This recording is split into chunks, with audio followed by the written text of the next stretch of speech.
Chapter 1407. No need, Fuluafa replied coldly. You better not play any tricks. Otherwise, you won't just have to face our anger. Haha, Akenta laughed. Of course, Miss Fuluafa, the winner takes all. In our demon world, strength is everything. Now that you represent the will of that supreme master, I have no choice but to submit to you. This isn't a big deal in our eyes. Humph. Fuluafa didn't comment on Akenta's words. Of course, she wasn't stupid enough to believe him. She didn't let down her guard at all, but she took a few steps closer to Fangqi and planned to try dragging him into the stagnation realm. You stay here, Akentu, she said. That human will soon find this place. You must stop him. This is Lord Twilight Dragon's order. I understand. You better understand that when this matter comes to an end, Milord will consider the issue of your seal. You have to understand one thing. Our lives were given to us by Milord. Such a small matter is not worth mentioning to Milord. Furthermore, the seal here surrounds the stagnation realm. Once the stagnation realm is under Milord's control, do you think the seal itself will still be stable? Akenta's eyes lit up and he quickly nodded. Of course I understand. I didn't think it through enough, Miss Fuluafa. I'll teach that damn human a lesson, but I'm afraid I'm not his opponent. After all, most of my strength is contained within the seal. It's fine. Fuluafa glanced at him. You just have to do your best. She deliberately emphasized the word do your best. Of course, Fuluafa didn't expect this demon lord to really do his best. For these selfish and cunning creatures, they could only cause a little trouble for that human. Of course, that was enough for her. Sure enough, Akentu agreed without hesitation, but it was obvious that there was no sincerity between the expressions of the two.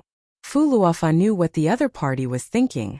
After confirming that the other party wouldn't dare to mess with her master's plan, she walked towards the crystal ball in the middle of the valley with the others. Just as the High Demon Lord had said, the entrance to the stagnation realm didn't reject them like before. Flora slowly approached the beautiful sphere floating in the air and carefully placed her hand on it. However, nothing happened after that. She only felt the cold temperature in her palm. Bring him here. She ordered her companions. Immediately, someone dragged Fangqi, who looked like a piece of wood, over. The tall dragon, who looked like a blue dragon or an azure dragon, grabbed Fangqi's right hand and pressed it on the crystal ball. And it was at this moment that a miracle occurred. The entire crystal ball that was suspended in midair clearly became brighter. The scenes that were originally in the crystal ball emerged and floated outside the crystal ball. At this moment, Fangqi's hand was passing through these scenes and disappearing on the other side of the crystal ball. This is indeed a teleportation gate. The blue dragon nodded. Take his hand back. The blue dragon obeyed and then looked up at the changes in the crystal ball. After confirming that there were no changes, he said, the teleportation gate is in a maintained state. You go in first, Hazeloa. If you can return, we will wait for you for 5 minutes. This should be a one-way teleportation gate. Its exit shouldn't be here, Flora. It doesn't matter, Flora replied indifferently. It's just to be safe. The blue dragon nodded and jumped into the teleportation gate on the surface of the crystal ball. The scene on the surface of the crystal ball shook for a while before returning to normal. Can you come back, Hazeloa? Flora asked. However, there was no response from the other side of the crystal ball. What's going on? Fuluafa turned around and glanced at Akentu. The Lord of Purgatory only smiled in response. As you can see, Miss Flora, this is a one-way teleportation gate. I believe that you dragons understand this law better than us. You can't expect sound to pass through the distance between two planes, right? Only a person who doesn't understand the law of space and time would think that the distance between two planes is only a few millimeters. Flora knew that she wouldn't get the real answer, but she also understood that at this time, she could only choose to believe in this disgusting alliance. Fortunately, at least she understood that they wouldn't dare to betray their common master. She turned back and entered the teleportation gate. Akenta silently watched the last dragon enter the teleportation gate. After confirming that there were no outsiders in the valley, the demon lord let out a sigh of relief. Stupid lizards. He opened his mouth and revealed a strange smile. Do you think you can enter the stagnation realm without me? What wishful thinking. I wish you a pleasant journey. After saying that, the greater demon carefully looked around as if he was afraid that his words would be leaked. Then, his avatar gradually disappeared in the valley. Brando looked at the corpses in front of him. These people were wearing typical black missionary robes with red embroidery on the cuffs and corners of the robes. There was also a sheephead pin on the collar. Obviously, these people were sheephead believers and not ordinary believers. They belonged to the core of this sect and were the upper class of the sheephead religion. This was a valley. Hundreds of sheephead believers' corpses were piled up at the bottom of the valley. Huang Hua and Mr. Liu found several traces left by sacrificial rituals. The scene was a mess and blood flowed like a river. Obviously, most of these people died of suicide. The sheephead believers used a hook-shaped dagger to stab diagonally into their hearts from below their throats. The venom on the blade would maintain their consciousness before their nerve venom would drain their blood. It was said that in such a death, mortals would experience the most terrible pain in the world. Pain was the nourishment of demons, just like the accompanying fear and regret. Only such a death could maximize the meaning of a living sacrifice. This was a noble act of martyrdom in the core doctrine of the sheephead religion. However, Brando understood that this kind of martyrdom was rarely seen in the upper class of the cult, because even demons needed capable assistance. Of course, they would not let their trusted subordinates become living sacrifices. Anyway, whether it was the disciples of the Black Flame, the sheephead believers, or the silver heavenly snake in the south of White Mountain, most of the cultists who were involved with demons had no lack of middle and lower class believers, as well as the innocent lives they had abducted. They always had living sacrifices, but there were always exceptions. When the demons needed it, even the highest level of the sheephead believers would not hesitate to sacrifice their lives for their master. Just like now. Although Brando did not have time to stay here for long, he could see that almost all the people who died here were the middle and upper class members of the sheephead believers. These people should be the sheephead believers brought here by Akentu. It seemed that the Lord of Purgatory urgently needed to borrow the power of a living sacrifice, even sacrificing his trusted subordinates. Did you find anyone alive? He turned back and asked the Prime Minister's daughter who came from afar. In such a large-scale sacrificial event, it is impossible for everyone to be martyred. There will always be some people who stay to check if there are people who take advantage of the chaos and execute those who have no courage. And the people who presided over the ceremony can't be dead. They must be nearby. It's difficult, Alaz replied. These people may have run away long ago. Besides, Flofa and the others passed by here. It is impossible to leave anyone alive. Miss Flofa and the others should have passed by this valley from the sky. The valley is concealed by magic. If you don't pay attention, it is difficult to find the mystery below, Brando replied. There are only dead people here. The most sensitive to the smell of the dead are the undead of Madara, but there are no undead here. Only living things can easily attract their attention. Alaz heard this and shut her mouth. She understood that Brando had a point. If they did not have to rely on Delphian to find the way and had to move between the valleys, they would not have found this valley. Akinta set up a scene of a living sacrifice ceremony on this path, obviously with a purpose. I think we should hurry up and catch up, the little female dragon said anxiously. Instead of looking for the reason here, Akinta may have used these people to create the psychic fog that deceives our perception. Didn't you say that, Brando, the demons need the power of a living sacrifice to create the psychic fog? But it doesn't need so much, Brando replied. Akinta sacrificed so many high-ranking believers. I'm curious why it needs so much power so urgently? That's why we should hurry up, Alaz said with a frown. Otherwise, I doubt that Feng Qi will be alive to see us. Brando heard this and shook his head silently. He slowly walked through the mountains of corpses and looked at the other side of the valley. He felt from the beginning that this matter was not so simple, and at this moment this feeling became even stronger. A good game player always instinctively believed in their intuition, and he was naturally the same. Needless to say, whether it was the experience of the elemental frontier or Akinta's strange whereabouts, all pointed to this point. This demon obviously had other intentions. Chapter 1408. It was not that Brando did not care about Feng Qi's life or death, but Brando knew better that if he did not understand Akinta's intentions and rushed into the trap set by the other party, it would only make the situation worse. As for Fangqi, he fell into the hands of the other party, but as the key and means to open the stagnation realm, he thought that Akentu would not kill Fangqi so easily.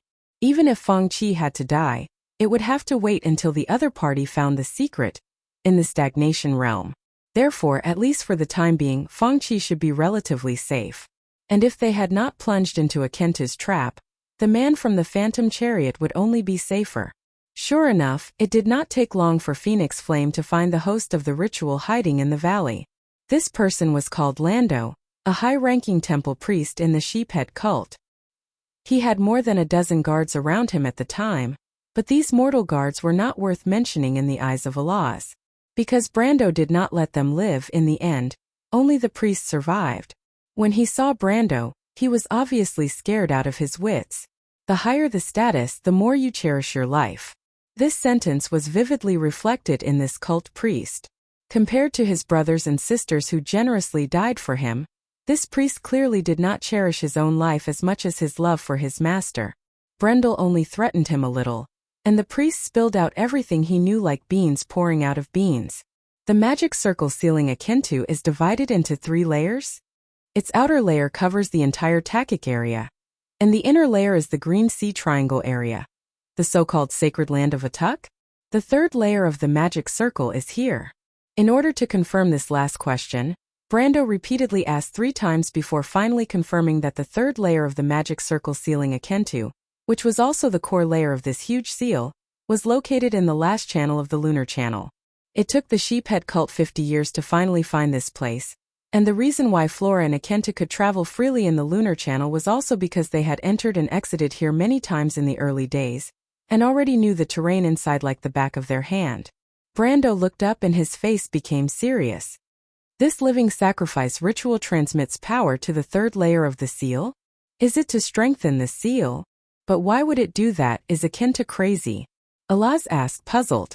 Brando shook his head. Transmitting power to the 3rd layer of the seal and strengthening the seal are 2 different things. The key is what the power does after it is transmitted in that direction. That is the core of the problem. It's a pity that this useless fellow can't explain anything. The female dragon looked at Lando's corpse with pity. Of course, Brendel wasn't going to let this evil cultist leader live. After squeezing every last bit of value out of him, he had Mr. Liu take action. Of course, at least he gave Lando a quick death. For this evil cultist leader, that was the greatest mercy he could give. They're just Akentu's servants, that's all. Brendel looked at the corpses that littered the valley, and could not help but sigh at the ignorance and superstition of these people. The Lord of Purgatory couldn't have told them too much. The fact that Lando knows so much is already a sign that he's being careful. Humph. The little female dragon was obviously very dissatisfied with the guy's cowardice, because it wasted a lot of their time. Teacher, what do we do next? At this time Huanghua also asked. The little princess of the Jade Phoenix bloodline was a little pale, and the scene in front of her had caused a great shock to her. Princess Magadol, on the other hand, was a little calmer. After all, she had already seen the way the cultists did things in Rushta. But as a believer in God, her face was still a little ugly. I believe that Flora and the others discovered this valley, Brendel thought for a moment and replied. But just like what we thought before, they probably did not investigate this place thoroughly. They probably thought that the living sacrifice ritual was just to create the soul fog in front of us. Akentu played a trick. He knew that his dragon allies did not know much about the sheephead cult, so he set up such a double-meaning trap. The mind fog was not only targeted at us but also Flora and the rest. But why? Huanghua was stunned. Teacher, aren't they allies? Allies can also have different demands. Brando frowned. He kept digging out his past understanding of the cultists and the demons from the depths of his memory, and had a faint answer in his heart. Especially when this kind of purpose conflicts with each other, with the selfish and cruel character of the demons, they can do anything. It's over. The little female dragon said in despair. So weren't we too late from the beginning? Brando frowned. It was indeed a little tricky now. The key was that even if they reacted at the beginning, as long as Flora did not detect the conspiracy, the result would still be the same. The Lord of Purgatory, who was known as the most cunning demon, was indeed extraordinary in playing tricks. I hope it's not too late. He sighed. Otherwise, we may have a tough battle. The moment Flora entered the portal, she realized that they were still fooled. In other words, although Akenta did not deceive them on this point, that cunning guy concealed the most crucial information. The portal did not lead directly to the stagnation realm. That despicable guy obviously knew this early on, but did not remind them. What appeared in front of these dragons was an extremely strange world. This world was suspended in the void.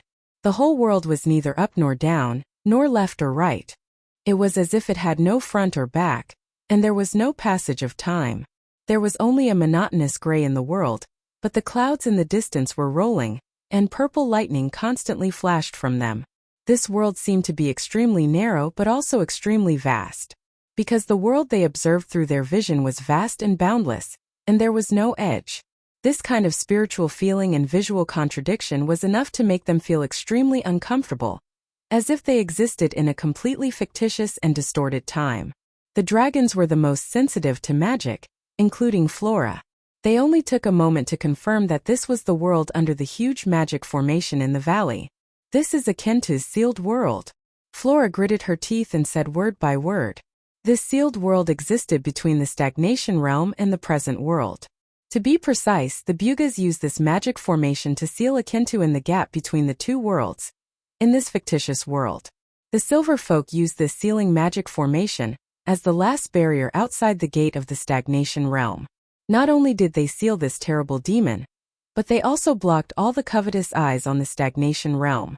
Akentu obviously knew this long ago, but he deliberately did not tell anyone. Akentu, Flora said in a dangerous voice. She was suspended in the middle of this world, and her low voice seemed to spread in all directions. You're playing with fire. Haha. The voice of the Purgatory Lord came from the void. Damn female lizard, do you remember what I said? Without me, you can forget about going to the stagnation realm. He paused, then continued proudly. Do you think this world is as simple as you think? If that's the case, we wouldn't have stopped here back then. The Bugas are not idiots, especially in that era. They were not as down and out as they are today. I understand. Flora calmed down after hearing Akenta's long speech. I was wondering why you stopped in front of the magic formation and did those useless things when you inherited the bloodline of the descendant of the 9 phoenixes. She looked coldly at the void and said calmly, I see. Once the stagnation realm is opened, the moon's channel will be completely annihilated, and your third seal will be lost in the void. Do you understand now, stupid woman? Akenta sneered. My servant and I spent decades to find this place. Seeing the hope of seeing the light of day again, I naturally won't let your stupid actions make all these efforts go to waste. So the strange actions you did with the descendant of the 9 phoenixes was not to open the gate to the stagnation realm, but to find a way to break the seal. That's right. Akentu was a little annoyed. Originally, there was no conflict between the two. After my seal was undone, with the descendants of Ziana in hand, opening the stagnation realm was a very simple matter. But you people are too inflexible and insist on killing me. I can only regretfully say that I will absolutely not tolerate this. But from what you've done before, it's not as simple as you think, Flofer calmly replied. Instead, you're risking Master's plan, and you're even willing to harm Master's interests to serve your own interests. Shut up. Akenta roared. For a moment the entire void changed color.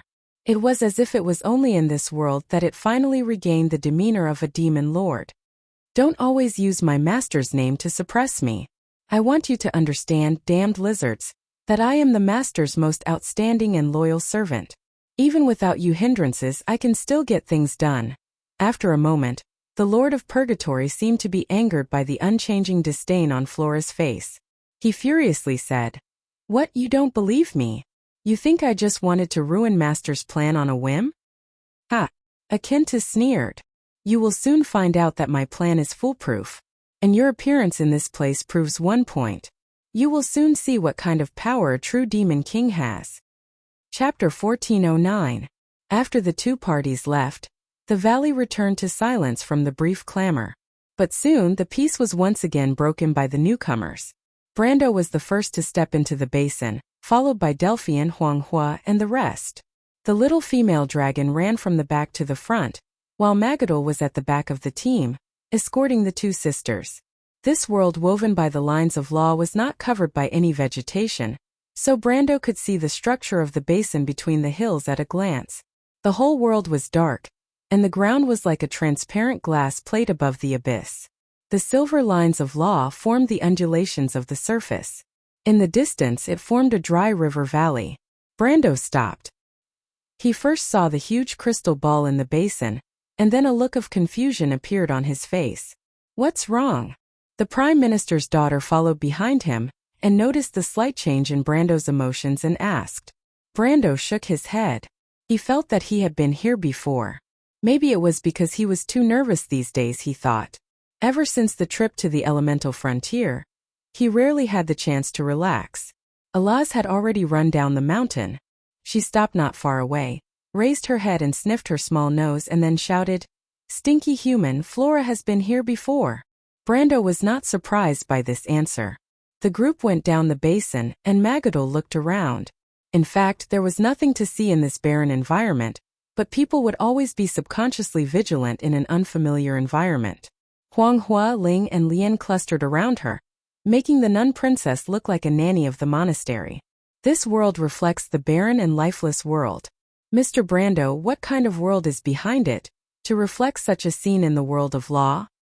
A completely dead world, Alaz replied as she looked back from afar. The stagnant realm is that dead world.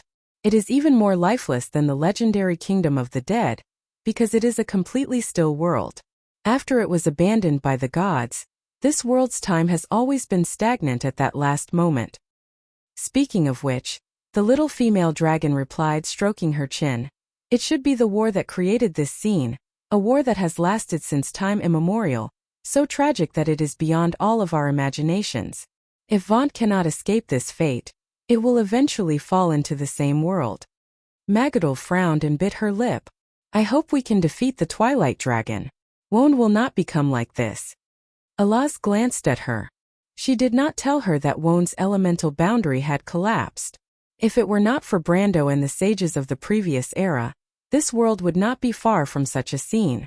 My teacher said that we cannot give up resisting. The way of the sword also told me that even in a desperate situation, we must stay true to our hearts. Huanghua replied quietly. The descendants of the Jade Phoenix will not give up without a fight. We will resist until the last moment. Magadol thought of the Holy Cathedral of Fire. Was the way of the Golden Flame not the same? The legacy left behind by the four sages was inherited by their descendants. There must be some outstanding people among them who would have the same understanding, right? She raised her head and looked at Brando, who was not far away. Ling and Lian did not speak.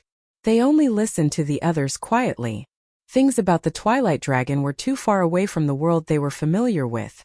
Fortunately, the two sisters had always been calm in the face of danger, while Lian was intelligent and had already blended in with the others. Mr. Liu inspected the magic circle in the valley under Brando's guidance. The latter was a little surprised. There were many mages in the Nine Phoenix. As a member of the noble circle, he was naturally immersed in the knowledge of magic.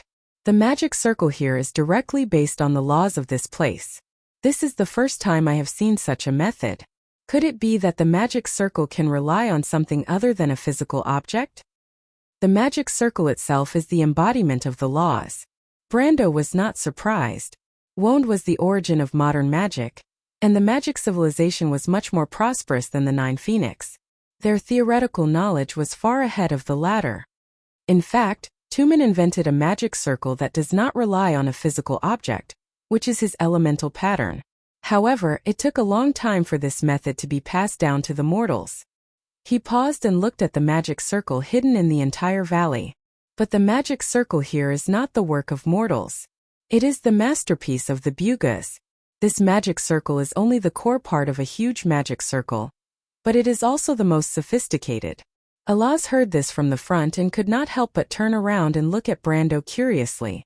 Hey, I remember you were only a third-rate elementalist. Stinky human, how did you see the structure of the magic circle here? What was a third-rate elementalist? He was only a part-time elementalist because he had no other choice. But this little female dragon's mouth was too vicious. Brando took a long time to react and replied snappily, "This is Lut's knowledge. Alaz looked left and right, only to find that the little fairy had disappeared. "Tsk," she snorted softly and said with dissatisfaction. "I also saw the structure of this magic circle. This should be the magic circle that sealed Akentu.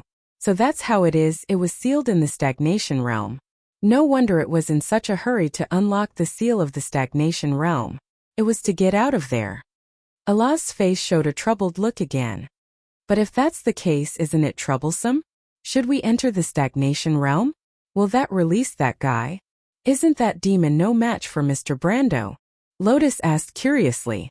"Stinky human, you only killed one of Akentu's avatars. The strength of the sheep-headed demon itself was not bad.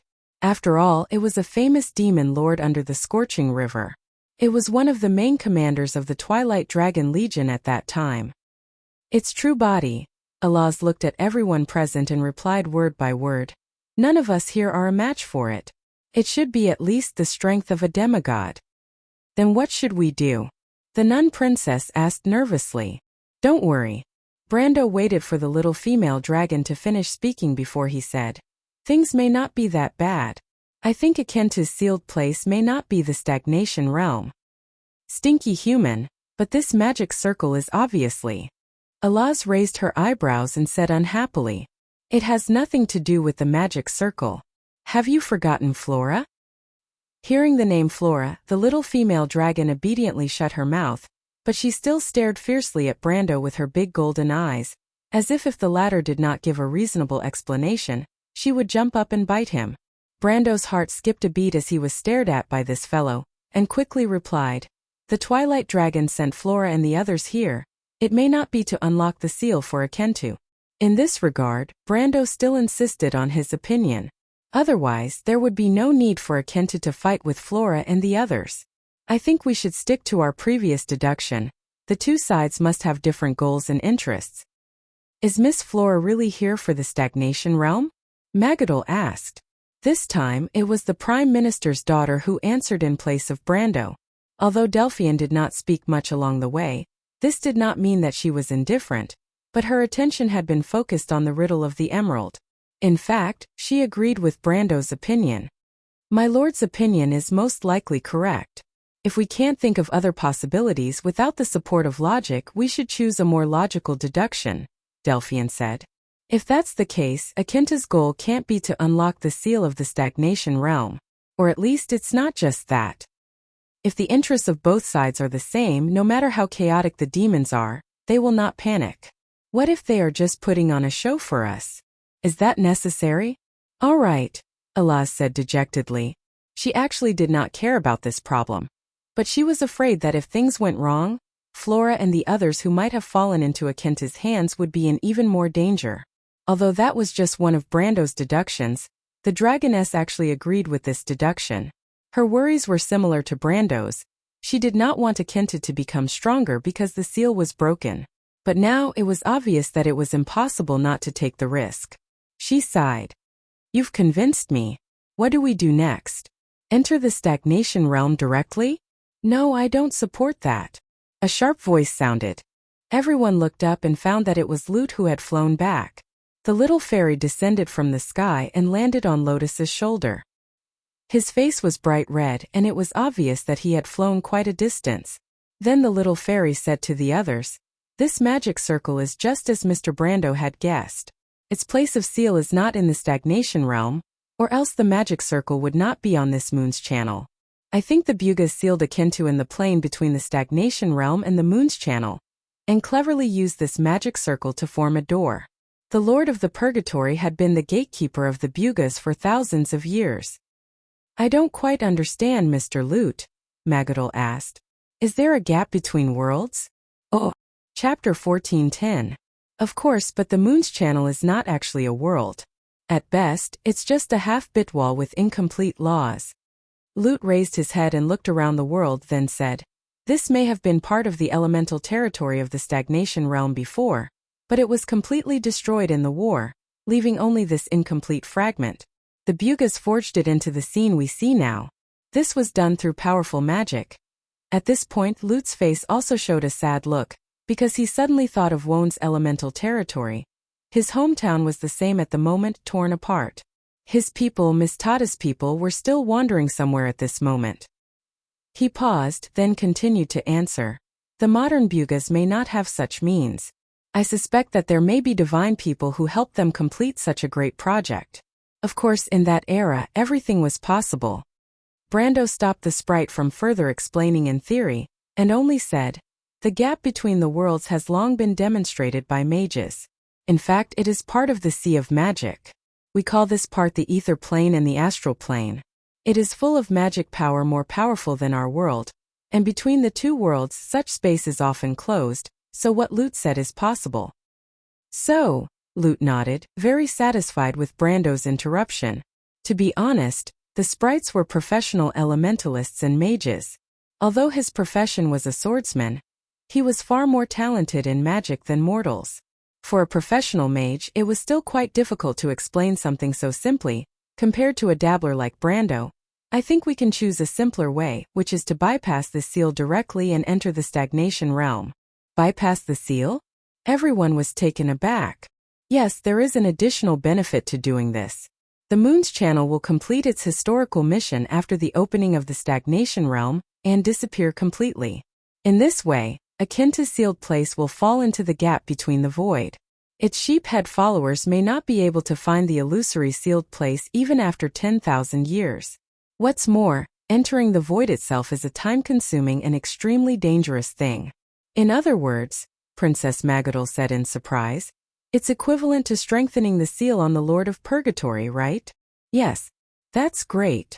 Even Mr. Lu's face showed interest and he said, in this way, isn't it killing two birds with one stone? No.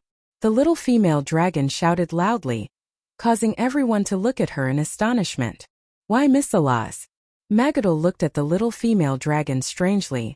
What's wrong with this plan? You're saying that those mortals will bypass me and directly open the stagnation realm? Akinta's voice rumbled in the void like thunder rolling in the clouds. Its strength as a main demon was fully displayed in this sealed space. Even Fu Luofa and the other dragons couldn't stand steadily, let alone Feng Qi who was in the crowd. His face was already pale, and he was sweating profusely. At this time he felt that his consciousness had begun to waver. Although the little female dragon used a dragon spell to shield the seed of consciousness in his heart, that spell was only effective against Akenta's doppelganger, and against a Lord of Purgatory, this spell was not enough. Fortunately, Akenta did not care about such a useless mortal. Anyway, in its eyes, Feng Qi's life was just a matter of taking, and there was no need to waste any energy on such a worm. At this moment it seemed to have heard the funniest thing, and said contemptuously, no, they won't. That young leader, although extremely powerful, is a soft-hearted and indecisive guy. Akenta pointed at Feng Qi. With this guy here, they will never banish this sealed space into the void, or they will never see their companions again. When Feng Qi heard this, it was as if he was struck by lightning, and his face became extremely ugly. If it was anyone else in the team, he believed that Brando might really not hesitate to open the seal and fight with Akentu. But he was different. He knew that although he was forced to join this adventure team, in fact, he did not reach an agreement with Huang Hua and that Erwin. In the end, it was just that he was not as strong as them, and had to listen to Brando's orders. In such a situation, would Brando be willing to risk releasing a Lord of Purgatory to save him? Feng Qi felt that if he were in his shoes, he would not make such a stupid choice. Not to mention how risky this was. Just the reappearance of Akentu was bad news for Wond. The more Feng Qi thought about it, the more he felt that the hope was slim. He could not help but look defeated, thinking that it was a complete failure for him to get involved in this mess. And now he was going to pay the price for this failure. Humph. Fu Luofa was disdainful of Akentu's words. Mortals are often fickle. I think everyone knows which is more important for them to save their companions or release a Lord of Purgatory. Putting millions of people in danger in order to save one person, anyone with intelligence would not make such a judgment. In theory, that's true. Akentu was not nervous. But the other person with the right to speak in that team seems to be your companion, right? The Lord of Purgatory carefully observed Fu Luofa's expression. It seemed to want to see a mixture of shock, uneasiness, and regret from this dragon girl's face. Unfortunately, to its disappointment, Fu Luofa only frowned. That was my former companion, but unfortunately, he is not loyal to master. Akinta somewhat appreciated this coldness. Perhaps, but I don't think that little girl thinks so. She knows that you are here, and I'm afraid she will not allow others to make such a judgment. In other words, you are also using us as a bargaining chip. Fu Luofa replied coldly. It's your honor. Fu Luofa did not want to talk nonsense with this guy. She faintly felt that this matter was not that simple, so she stopped talking and watched coldly from the side. On the other side, in the valley, Brando also shook his head at the same time. Alaz is right. Other than Miss Fu Luofa, Feng Qi is also among them. We can't do that. He glanced at Huang Hua, thought for a moment and explained, Huang Hua, no matter what his previous faction was, he was accidentally captured in our team. We have a responsibility to any of our companions in this team. In the team of adventurers, we will not abandon any of our companions. I understand, teacher. Huang Hua nodded calmly. Although the Ghost Chariot and the Jade Phoenix were feuds, she did not care to add insult to injury at such a time. I have heard of similar vows in some mercenary groups in the north. Mr. Liu was a little surprised by Brando's words. I heard that this was an agreement between ancient mercenaries, but it has been invalid for a long time. I heard that this matter has something to do with the Sacred Covenant? Brando nodded. This was the agreement of the Grey Mercenaries. In fact, it was an oath born out of the Sacred Covenant. This oath was widely spread in the 10 cities, but in modern times, it had lost its effectiveness. Instead, in the game, this agreement became one of the rules that players abided by. It was also one of the cornerstones of the existence of player guilds in the Amber Sword. The first time he heard of this oath, it was his senior sister who personally told him about it. But he quickly skipped this topic. The current situation was similar to the worst-case scenario he had expected. He had guessed that such a thing might happen during the previous live sacrifice ceremony.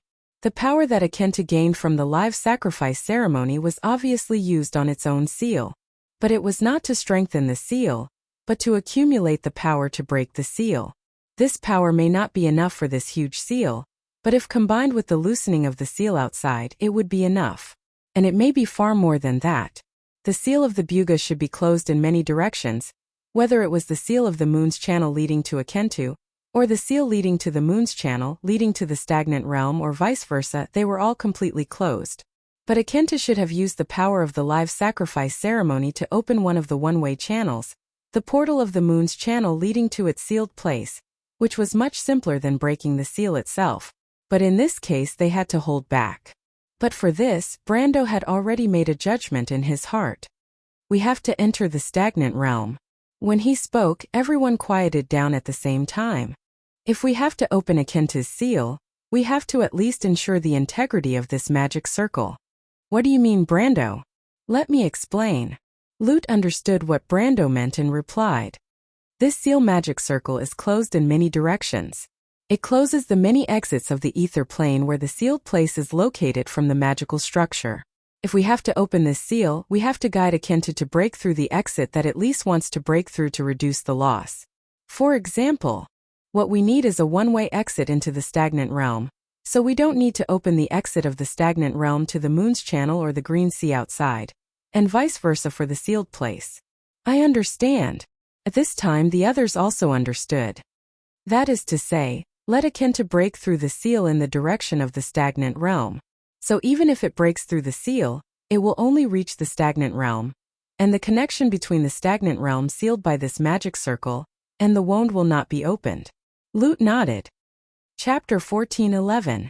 This was a good idea and everyone agreed. But soon they realized where the problem lay. Everyone, including Alaz, fell silent and looked at Brando. Although this would delay Akinta's arrival time and wound, it would be a great risk for them.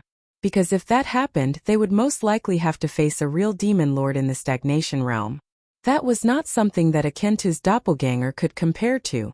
We have no choice, Brando replied. Even if Akinta reaches this side with his personality, he will not let us go. And in terms of breaking the seal, he may conflict with the phallus, but Akinta is also under the command of the Twilight Dragon. Even if he breaks the seal from the Green Sea side, he will still find a way to enter the stagnation realm to cause trouble for us. Don't forget that Mr. Fangqi is still in his hands. After the moon's channel disappears, it will not be difficult for him to enter the stagnation realm. So in comparison, the first choice is obviously much better. Mr. Lu nodded. Choose the lesser of two evils. Most of the people present did not understand the meaning of this sentence, but it meant that they understood Mr. Lu's meaning. Brando also waved his hand. Since the decision was made, then it was to be executed immediately. Unnecessary discussion was unnecessary now.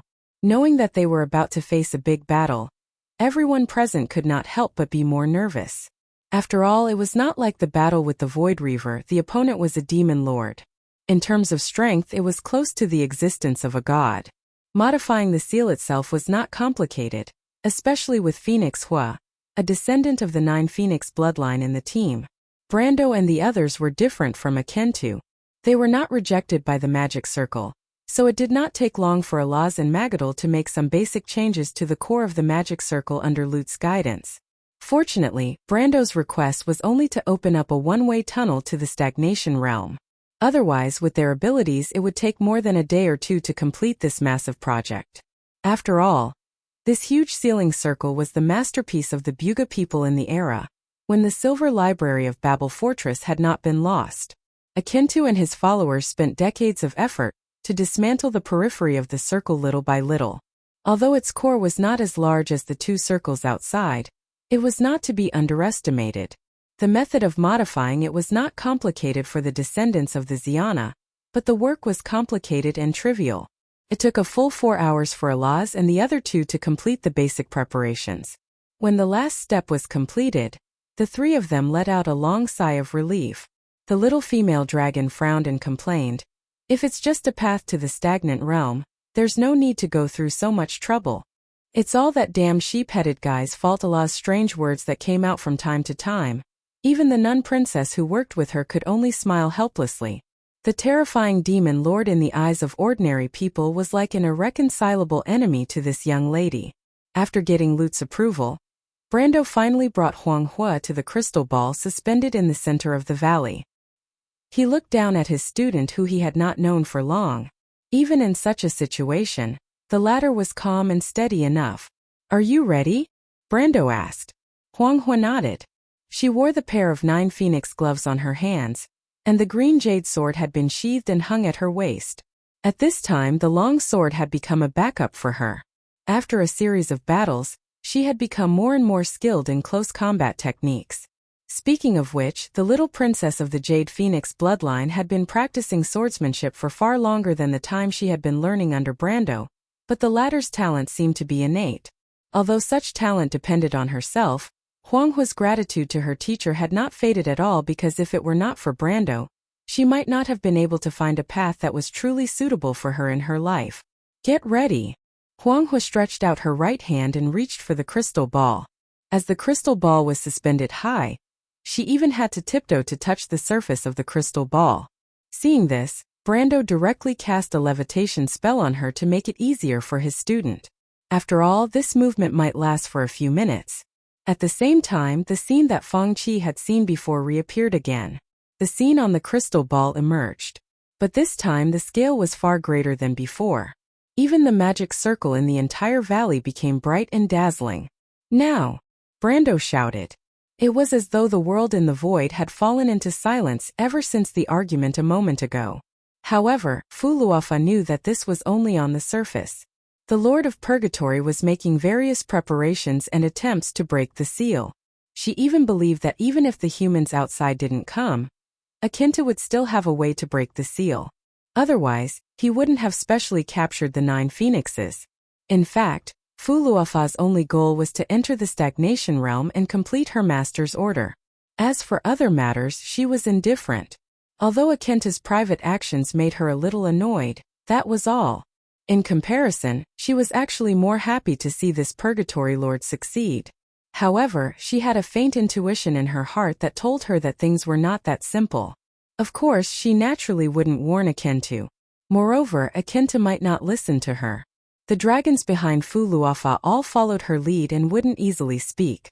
As for Fangqi, He had fallen into a terrifying silence ever since the argument between Fu Luofa and Akentu. This genius of the ghost chariot clearly thought that he was going to die this time. He was reminiscing about the past and suddenly realized that being mediocre wasn't so bad. At least he wouldn't be courting death. While Feng Qi was enlightened, the burning dusk, Lord of Purgatory Akentu was silently waiting for something with an anxious attitude. He put down all the work at hand and didn't even pay attention to the captured human, because he felt the magic circle loosen up. Everything was as he expected. This demon king couldn't help but want to laugh out loud and sing a song. But at this moment the entire world in the void suddenly shook. Even Fu Luofa saw that the lightning between the rolling clouds in the void suddenly became denser. The entire world was reflected in a layer of dangerous purple-red light. This sudden change even pulled Feng Qi, who was in deep thought, back to reality. He raised his head and screamed, because he saw that the space not far from him was twisting. Tens of millions of purple spatial cracks and vortexes appeared in that narrow space. The scene of chaos was no less than the beginning of the world. These are the coordinates to the stagnation realm. Akentu's voice was reserved and proud. I've already expected your little scheme, rats. But now the positions of the hunter and the prey have been swapped. Several passages opened at the same time. Feng Qi looked at the vortex-like portal that appeared in the void. He had already seen the other side of the purple vortex, the desolate and lifeless world. The land that looked like it was covered in rust and darkness filled his vision on the other side of the portal. But at this moment there was only shock left in his mind. Those people actually came in.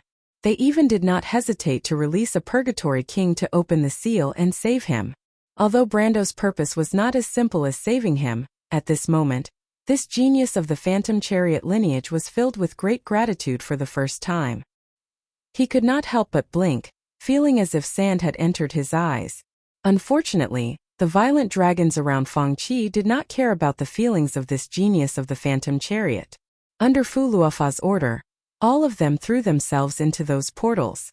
The void world was on the verge of collapse. They only had a chance for a moment. When the last blue dragon threw itself into the portal, the tall dragon turned around and picked up Feng Qi like he was picking up a chicken. Then he stepped into the vortex. Feng Qi only felt dizzy. When he woke up in the next moment, he found himself in midair. But this was not a normal midair. He did not know if he was tens of thousands of meters in the sky. Below him was an endless silver-gray ground that looked like a huge plain. The plain was riddled with holes and stretched to the end of the horizon, forming a straight skyline. In the distance were the clouds of this world. The clouds were about 1 or 2 kilometers below here, but it was not the snow-white cloud wall that he had seen in Nine Phoenix or Woned, nor was it the dark clouds on a rainy or cloudy day. It was a layer of cloudy clouds that looked like broken cotton. It seemed to have been torn apart by an invisible force as it floated lifelessly in the air. It extended from here to the end of one's field of vision, as if the entire sky was shrouded by this layer of clouds.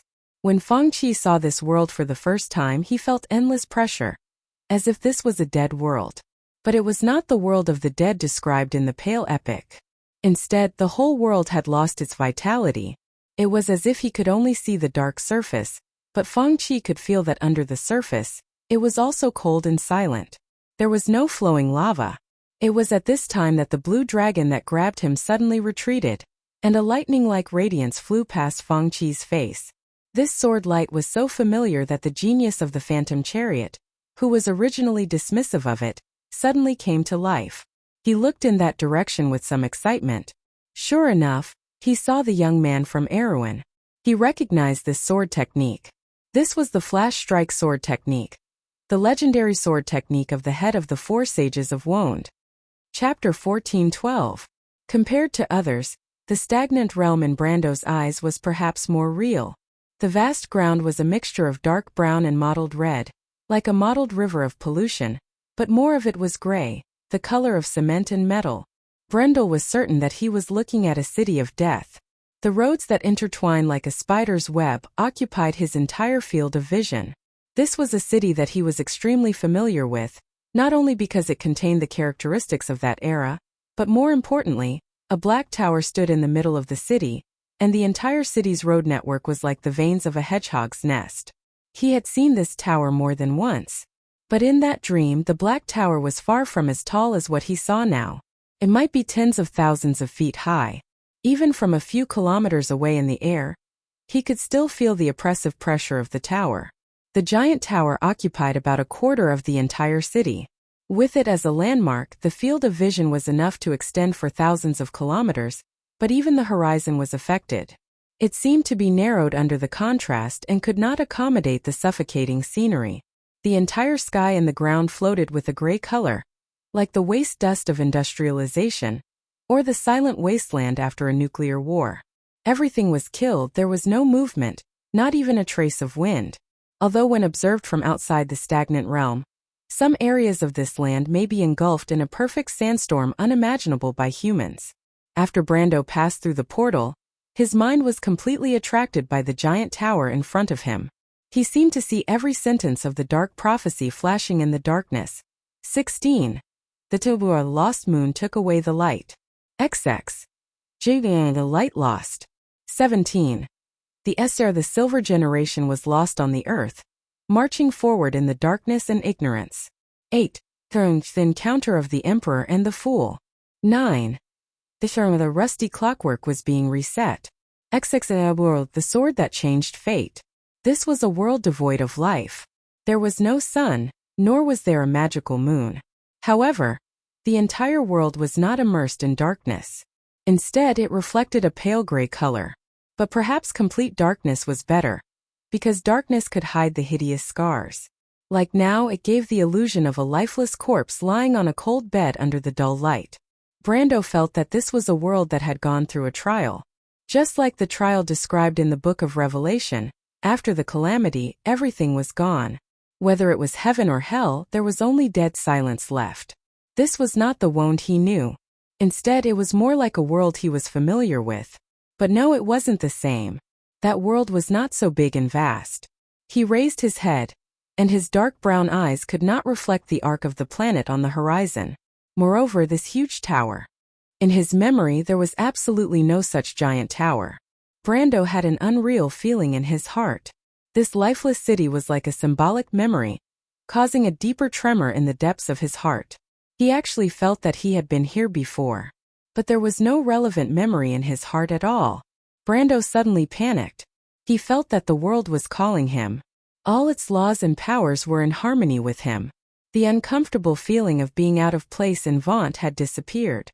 He thought it was the discomfort caused by the other half of his soul. But at this moment he suddenly understood. He should belong here. He should belong to this stagnant world. What is going on? Brando could not help but groan in his heart. What is this place? He closed his eyes. He seemed to see something. It was a blue metal nameplate. The surface was slightly bent. The edges and the oxidized paint were full of red rust. On the nameplate, there were convex letters inscribed. Umsots Reptas Lames 00432408_433W. 1044. Stem B 25th. Then these words twisted in front of him and converged into a new noun. Stagnant realm. Silver plains. Teacher. Suddenly, Brando heard someone calling him from the horizon. It seemed to be a familiar voice. Yes, it was Huang Hua, his genius student. Brando finally woke up. All the illusions in front of him disappeared. He saw that Huang Hua and Alaz were fighting with some people. Those people were Fu Luofa's subordinates. He saw Miss Silver Dragon. Her conspicuous black hair was flying in the air. He saw Feng Qi. He was being carried by a tall blue dragon. When he saw this, Brando completely recovered. The holy sword Odorfice appeared in his hand. However, the blue dragon reacted quickly and dodged his flash strike sword art. But it didn't matter. It was just Brando's afterimage that attacked. His body had already moved in another direction. The curved and deformed blade in his hand pointed straight at the blue dragon. The other party cursed angrily. Once again it brushed past Brando's sword. But it did not dare to be careless anymore. It immediately flew back and muttered something in its mouth, intending to cast a string magic. Brando saw an arc of light appear in front of it. It was probably a shield-type spell. But he did not make another move. The blue dragon raised its head strangely. It heard the captive in its hand roar at it contemptuously in Draconic. You're dead, idiot. Then it was shocked to see that its chest was torn open. In the last sight of the blue dragon, it clearly saw its intact shield spell. It was like a silent taunt, mercilessly mocking its stupidity. Not far away, Fu Luofa watched her companion's head separated from its body. But she only looked at the human captive indifferently for a moment. It was useless. After thinking about this, Fu Luofa turned around and flew down to the city below. Her companions were at a loss. But obviously Miss Silver Dragon was their leader. After hesitating for a moment, the rest of the dragons could only leave unwillingly. Fangchi gasped for air. Brando's swordsmanship had been shown to him more than once. When the former taught Huang Hua fighting skills, he often overestimated himself and wanted to challenge him. Then, the former's terrifying swordsmanship would be reflected on him. He could not resist at all. This was the conclusion that Fangchi came to after being beaten so many times. After that, he no longer considered himself a genius. The mistake made by the Blue Dragon was just a repeat of the scene in his second battle. The so-called Golden Clan did not handle it much better than him. In fact, in that battle, this was not the most fatal mistake for him. However, the giant reptile was killed before it could even react. Fangchi finally regained some of his dignity as a genius from these enemies. He once thought that Brando's swordsmanship was the most unaesthetic and the most despicable swordsmanship in the world. But now he found that he began to appreciate it. Did you see that the big reptile's dumbfounded expression at the end? It was like a complete idiot. Fangchi resisted the urge to say those words to Brendel, who had come to receive him, because at the last moment he suddenly thought that he might be the same at that time. This was simply too humiliating. This genius of Ghost Chariot suddenly felt his face was a little hot. For the first time he felt that he was a teenager in the late stage of Chinibu, and Brando was more like a mature and steady adult in front of him. Thank you. Brando looked at this guy with some surprise, wondering if he had taken the wrong medicine. But when he saw Fangchi looking at him with some gratitude, he was sure that this guy must have been scared out of his wits. After the dragons left the battlefield, Phoenix Flame and Alaz also returned to Brando's side.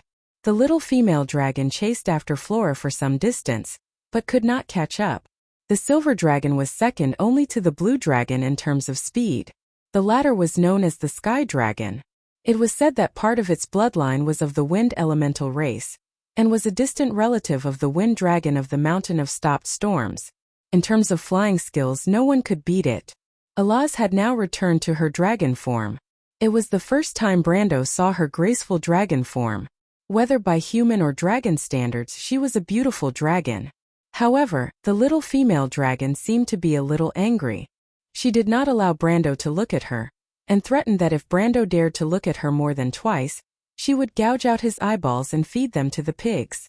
The little female dragon's fierce look was quite intimidating, although Brendel didn't understand why he couldn't see it. Besides, the sisters Ling and Lian were sitting on her back, and they had already seen everything that should be seen. Alaz also did not allow Delphian to sit on her back, so now the Prime Minister's daughter was sitting on Magadal's strange diamond-shaped metal object. When it was not moving, it was very stable. Teacher. Ever since Alaz reverted to her dragon form, she had become incoherent and could not say anything useful. So Phoenix took over her task of reporting to the battlefield. Miss Farofa and the others seemed to be heading towards the tower below. Should we go after them? Chapter 14:13. Everyone turned their attention to the city below. Brando could clearly see the outline of the city, but in the eyes of the others, this strange ruin did not necessarily look like a city, because it was too different from the city that most of them knew. It had neither walls nor moats. It did not even have any defensive facilities or clear borders. What's more, its scale was too huge. It was so huge that it exceeded the limits of everyone's imagination. Especially in Princess Magadal's eyes, it looked more like a grand temple, or perhaps the kingdom of the gods, the legendary pantheon. When everyone was silent, Mr. Liu added, Akenta doesn't seem to have appeared either. Oh right. Fangchi seemed to have remembered something. The demon's seal has been lifted. You have to be careful. Its power at its peak is not to be underestimated. It doesn't seem like it wants to let us go so easily. Although everyone had already expected this, but now that it was confirmed, They could not help but be speechless. But why didn't the demon lord stop us here? Lotus had some doubts. It knew that we would definitely appear here, didn't it? This means that dealing with us may only be its secondary goal. Brando silently glanced at the city below. Its goal may be the same as Miss Furofa's, or it may think that we can't escape. After all, it has just lifted the seal and needs some time to familiarize with its restored power. Maybe it's both, Alaz said in a childish voice. It seemed that after turning into a dragon, her voice had become even more childish, even though she had already undergone the rite of adulthood. Demons are a bunch of arrogant fellows. That's the only fact, that we don't hate these fellows who reek of sulfur. It's normal for them to have some presumptuous thoughts sometimes. Brando thought that it was no wonder that the dragons would think this way, because in the eyes of mortals, dragons were also a bunch of arrogant fellows. It was said that during the era of the Four Sages, they reduced the number of times they appeared in the human world, because they did not want to bow down to humans. Alaz obviously did not know that this stinking human was secretly criticizing her in his mind. She looked at Brando with her golden eyes and said, "So, hurry up and make a decision, or Furofa and the others will be far away." Brando nodded and said, "Let's go down too. Is the answer to the mystery below?" Lotus laid on the back of the golden dragon and stared at the huge city, a faint fear of the unknown in her heart. "Probably," replied her sister, as if she were not much interested in the subject. "I can feel the call of the heart of the Jade Phoenix." Phoenix took a deep breath. "I can feel it, it's below." She turned back and looked at Feng Qi. "Yes, I can feel it too," Feng Qi said after a moment of silence. "It should be our inheritance and the inheritance of the White Raven Sword Arte. Unfortunately, the real inheritance of the White Raven Sword Arte has been destroyed by the 9 Phoenix. The Baifeng's bloodline is not some random descendant. They are the true inheritors of the White Raven Sword Art." Phoenix frowned and replied, "So what, they even banished the inheritor of the White Raven Sword Art? From that generation, the Baifeng's bloodline no longer has any true inheritance. That's because he participated in the rebellion, right?" It's meaningless to discuss this from a different standpoint, Feng Qi. Phoenix replied calmly. "The Jade Phoenix's bloodline is just following the heavenly axiom, history will judge everything." "What is the heavenly axiom?" "The heavenly axiom is the people's will, Feng Qi." Feng Qi snorted softly and did not say anything else. Brando naturally heard the argument between the two, but he did not intend to intervene.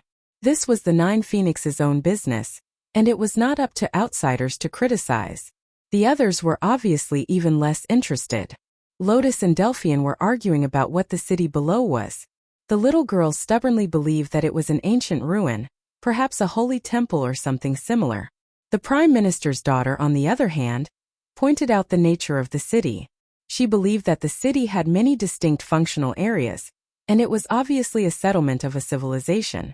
This understanding restored the original identity of a city. The Prime Minister's daughter was unusually talkative. She seemed to be intentionally or unintentionally trying to arouse Magadol's interest in the discussion, so as to distract the nun princess's attention. Unfortunately, ever since the nun princess entered this world, she seemed to be a little restless. "Mr. Brando," she finally could not help but say, "I have a feeling that I might have been here before, but I don't have any memories of this place. I don't know if it's just my imagination." Brando looked at her, and he too had a lot on his mind. He was even more worried than the nun princess. The appearance of this city had cast a shadow over his heart. But at this moment, as the leader, he felt that it was necessary for his team to relax. "It's normal. Andrea told us that this place could be part of the Silver Plains. You were born here, so it's normal for you to have memories of this place." Magadol looked at Brando's eyes uneasily. She seemed to have gained courage from her captain's calm brown eyes. She took a deep breath and calmed down. After all, Brando and the rest could not fly as fast as the dragons. Although he could easily catch up with Flora and the others, the rest of the team did not have the ability to do so. Hence, the team's speed was not fast, and it took about half an hour before they slowly approached the ground. When they were a few hundred meters from the ground, Brando could feel the city's anti-air system. To his surprise, the anti-air system was still working. Even in this dead world, the city's defensive system seemed to be working in an orderly manner. However, the only thing that was still in operation was the no-fly domain. That was a very ancient way of setting up magic, even older than the runic magic of the witches. Needless to say, it was completely incompatible with the structure of modern magic. The biggest difference between ancient magic and modern magic was the way in which dark magic was used. Brando could clearly feel that the laws of this place strictly followed some kind of law, enslaving the dark magic in a way that he had never heard of before, and forming such a large-scale anti-air zone. This scale of anti-air zone was almost impossible to exist in Won's era. Only miraculous ancient magic could reproduce this. However, it wasn't flawless. The tighter the law's control over the dark magic, the greater the feedback from the void. Brando could not imagine how powerful the chaos and dusk, as well as the monsters in the wild, were in that era. It was no wonder that in the description of the ancient era, the war between the gods and the dusk was so destructive. And there was a big problem with ancient magic, which was that it was too crude. The dark magic was almost unfiltered and absorbed by the law of Tiamat, causing many magic users to go crazy and even fall into darkness. He knew that the ancestors of the Xenia were cursed because of using ancient magic, and the witches were another example. It was not until after the Fourth War that the law of Tiamat changed, and the Bugas invented a new magic system. Then, Tumen further improved on this system, so that the law could be used by mortals, and formed a more advanced and sophisticated modern magic system. Walking in this dusty and dead city, silently feeling the magic in the orbit of the law in a way that he had never experienced before, Brando could not help but have an illusion. It was as if history and the present time were intersecting at this moment, and the stagnant time had been given a new meaning. He looked back at the others, but was disappointed to find that no one else seemed to have the same feeling as him. This is ancient magic. Alaz was a little surprised. There is a complete ancient magic preserved here. If that's the case, this place is really a treasure trove. Many of the knowledge and theories of ancient magic have been lost in our world for a long time. If they can be rediscovered, it will lead to a huge improvement in the modern magic system. That's not all. The nun princess seemed to be familiar with this as well. Ancient magic contains a lot of knowledge from that era. Most of this knowledge has been lost since long ago. Although it may not be completely applicable to us, it can be used to answer many questions that we don't understand now. Scholars who unearth these fragments from the ruins of history have often reaped great rewards, but they are obviously far inferior to this place. This is really a place of miracles. Lotus could not help but praise. I never thought that the wand of the past would be preserved in this stagnant world in such a way. This must be the masterpiece of Lady Martha. This may not be the wand. When Brando heard this sentence suddenly appeared in his mind. Everyone finally landed in the middle of a strange building. These buildings were not similar to the architectural style of any area in Wand. They were neither simple and crude like the human cities, nor were they full of fantasy and romanticism like the Silver Folk. They were not grand like the Dragon cities, nor were they delicate and simple like the Elven or Dwarf cities. Oh! Chapter 1414. Princess Magadal, Huanghua, Fangqi, and even the Prime Minister's daughter looked strange in the eyes of the natives of Wand. The buildings were simple, but they often had complex geometrical shapes, and the surface material was either metal, crystal, or glass. Most of the metal pillars and frames were scorched black and showed signs of melting. Glass and crystals were scattered all over the ground, and the roads in the city were covered in dust, forming a gray world. It was as if the gray sword Saint Mephistopheles had unfolded. But if the buildings were extravagant, they were simple. They did not have the complex and varied lines of the human religious buildings, nor did they have pointed vaults or complicated decorations. They did not have the elves' hollow courtyards, complicated arched windows, pavilions, and gardens. They also did not have the dazzling pillars, stone statues, and carvings of the dwarves. These buildings were simply geometrical shapes and varied planes, simple and powerful, but not lacking in imagination.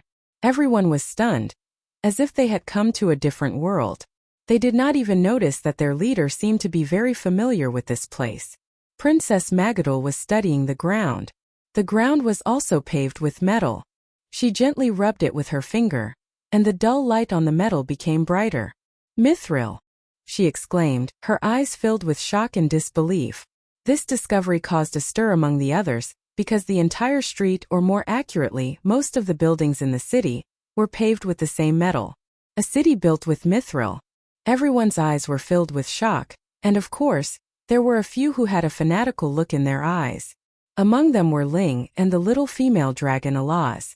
The elder half-elf sister seemed to have come alive at this time. She whispered to her sister, "Is this really mithril, the kind of metal that is very valuable?" "Sister." Lotus was a little embarrassed by her sister's greedy behavior. "Everyone is watching. Besides, with so much mithril, if we bring it back to our world, it will cause the price of mithril to fluctuate. It may not be as valuable as we think." "What do you know?" the former snorted. "Without money, how are we going to return to Erewhon and continue to look for Mother? There is so much mithril here, it won't matter if we take some. As for the price fluctuations, it doesn't matter. We just have to get rid of them before that happens." Brando heard the conversation between the two sisters. It was not that he wanted to eavesdrop, but the two sisters' voices were too loud. He could not help but be surprised by Ling's professional vocabulary. It seemed like this was not the first time the little girl had done such a thing. But when he turned back to look at the latter, the little girl immediately shut her mouth and showed an indifferent expression. But compared to the reserved sisters, Alaz was apparently in a state of fanaticism. So much. Brendel heard her gasp in surprise. She quickly ran to the side and used her teeth to bite the metal pillar. From what he could see, it was a lamppost. "This is not mithril." The little female dragon screamed. "This is not mithril at all." As a wealth collector, the appraisal of the dragon race, especially the female dragon, caused a commotion. How can it be? Princess Magadol was not surprised. Such a light metal, so hard, and with such good magic conductivity and luminosity, this is obviously mithril. "This is not mithril." Alaz was so sad that she was about to cry. "Mithril is sweet, this thing doesn't taste right." Brendel, who was observing a building in the distance, almost vomited blood when he heard the little female dragon's words. He thought to himself that this was how the dragon race appraised metals.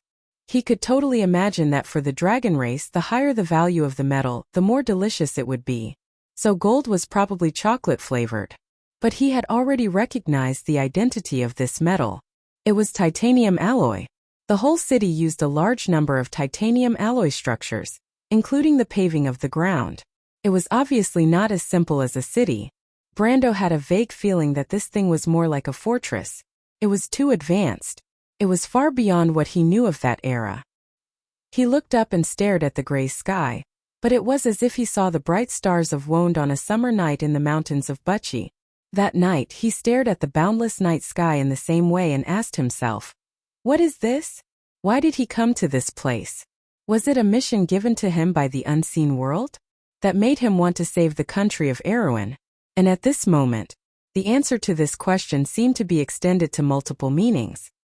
He had a vague feeling that everything he had been searching for might be answered in this city. He could not help but think, maybe it was not a coincidence that he came here, but a choice in the unseen world. But the question was, who chose him? While Brando was silent, Princess Magadol was obviously interested in the various symbols that appeared on the ground. As a representative public figure of the Holy Cathedral of Fire, she had been to many states under Cruz's rule, including Erewhon, and even the small cities in Silver Bay. There was no street in any place that was so novel to her. There were all kinds of symbols drawn on the streets. What was the purpose of them? Were they religious symbols? Or was it just an artistic painting? But she saw many repetitive patterns, which made her doubt her judgment. The princess looked up and saw Brando walking through a street with ease. She could not help but ask, "Mr. Brando, what is the purpose of these symbols?" Brendel was thinking about his own problem when he heard Magadol's question. He turned around to look at the direction she was pointing at and answered subconsciously, "That's the right-hand lane." What about this? Zebra crossing." "Zebra crossing?" Brando suddenly reacted. Probably, I just said it casually." "Mr. Brando. I'm sorry, I just felt that the atmosphere was too tense and wanted to make a joke." Faced with Princess Magadol's questioning look, Brando could not help but laugh. It was as if coming to this place, the other half of his soul began to come alive. He was also caught off guard when something like that happened. Princess Magadol was stunned. Although she felt that Brando's words were suspicious, she could not find any fault with it. She could not help but think that maybe she was thinking too much. Indeed, the atmosphere here was oppressive, and she could not help but feel suspicious. It was not easy to avoid the nun princess's questioning. Brando finally breathed a sigh of relief. But when he turned back, he saw Alaz, who had returned to her human form, looking at him with a treacherous look. Humph. What? This is the fortress of the Silver Plains. It is said to be the birthplace of the Rune Dwarfs. All knowledge about this place is a secret. Even the dragons and bugas have lost information about it. How did you know about it, stinky human? The little female dragon was still holding half of the lamp post in her hand, and said with a proud tone, "Did you find it in some mage's pile of papers?" I said it was just a casual remark. Brando replied in a huff. "What are you doing with that lamppost? Are you planning to use it as a weapon?" "This is a lamppost?" The little female dragon looked at him ambiguously. "I see, I just wanted to take it back to the dragons to see if it was valuable. Its physical properties are similar to mithril, and it also has a good magic conductivity. In theory, it should not be a simple metal. I just thought it looked like it." Hee, unnecessary explanation, stinky human. Shut up. Brando and Alaz continued to pester each other. Fortunately, the little female dragon did not seem to intend to continue on this topic, and was just proud of her own judgment. Not long after, Huang Hua and Fang Qi found the traces left behind by Fu Luofa and the others. It was a tall building, much taller and more majestic than any human building in Wonde. In fact, before seeing such a city, it was hard for others to believe that there was a place in the world where buildings could be built so tall and straight. Of course, some of them may have seen the World Tree of Valhalla, and the towering fortress was still fresh in their minds. However, compared to the mountain-like tower in the center of the city, the World Tree of Valhalla was nothing. And on the building discovered by Huang Hua, Brando saw the corpse of a giant dragon. The latter was in the form of a dragon crawling on the top of the building, with a huge spear on its back. The spear nailed it to the glass and titanium alloy structure of the building. Its head was tilted to one side, and it was obvious that it had been dead for a long time. "This spear," Magadol stared at the dark red spear and said solemnly, "This is the lava spear, the weapon of a high-grade demon. This is the first time I've seen it in real life. Strange, why would they fight with us?" "Don't underestimate the madness of a demon," Alaz replied, gritting her teeth. "It must be trying to take the spoils of war for itself, or to please the Twilight Dragon. Damn it, Fu Luofa is in danger." As she said that, she wanted to chase in that direction. But before she could do so, Brando pressed on her shoulder. "Wait, something's not right here." Brando looked around solemnly and warned in a low voice. Just as his voice trailed off, the quiet street was filled with a rustling sound, as if countless insects were crawling on the ground, surrounding them from all directions. Chapter 14-15. On the dark and deep street, the sudden sound of metal scraping on the ground made one's scalp tingle, especially when the sound was like dense raindrops hitting one's eardrums. Lotus suddenly screamed, "Look, what is that?" Brendel looked back and saw the girl with a pair of oversized glasses covering her mouth, pointing to a spot not far away with a horrified expression. There was a collapsed building in that direction. The huge metal structure was blown apart from the inside, and the metal wreckage and glass shards piled up like a mountain, covering a crossroad. The ruins were covered with dust, as if it had been buried in the long river of history. At this moment, countless beetle-like creatures were pouring out from the ruins, like a black stream rushing towards them. These beetles were about the size of a football, and looked like Coleoptera beetles. Their keratinized wings were covered with dark red veins, and a pair of compound eyes flashed with a dim red light in the dark. But the most eye-catching thing was their huge mouthparts, which were more than a foot long like a pair of sharp blades. When they were discovered, hundreds of thousands of beetles spread their wings, and a sharp whistle sounded as if the air was ignited. A black wall suddenly rose up in front of everyone's eyes, and a black storm rained down on them. "Beetle larvae!" Alaz screamed. Brando stepped out from the crowd, and pointed the tip of his sword in the direction of the beetles. The tip of the sword shone with a dazzling light, and a layer of translucent hexagonal network fell from the sky. The beetles immediately hit the network like raindrops, and fell to the ground. He looked back and shouted to everyone with a serious face. "Run!"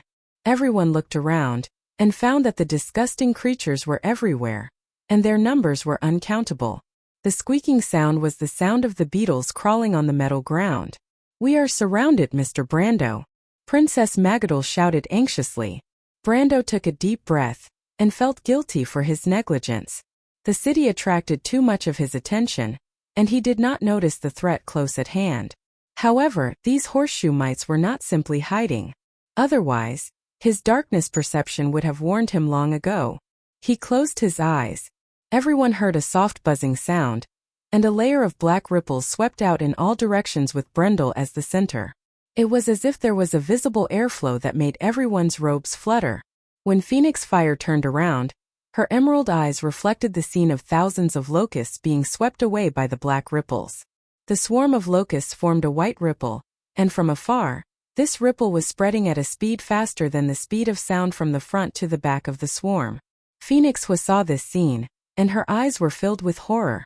She murmured, "Calm ancient well, the realm of oneness of heaven and man.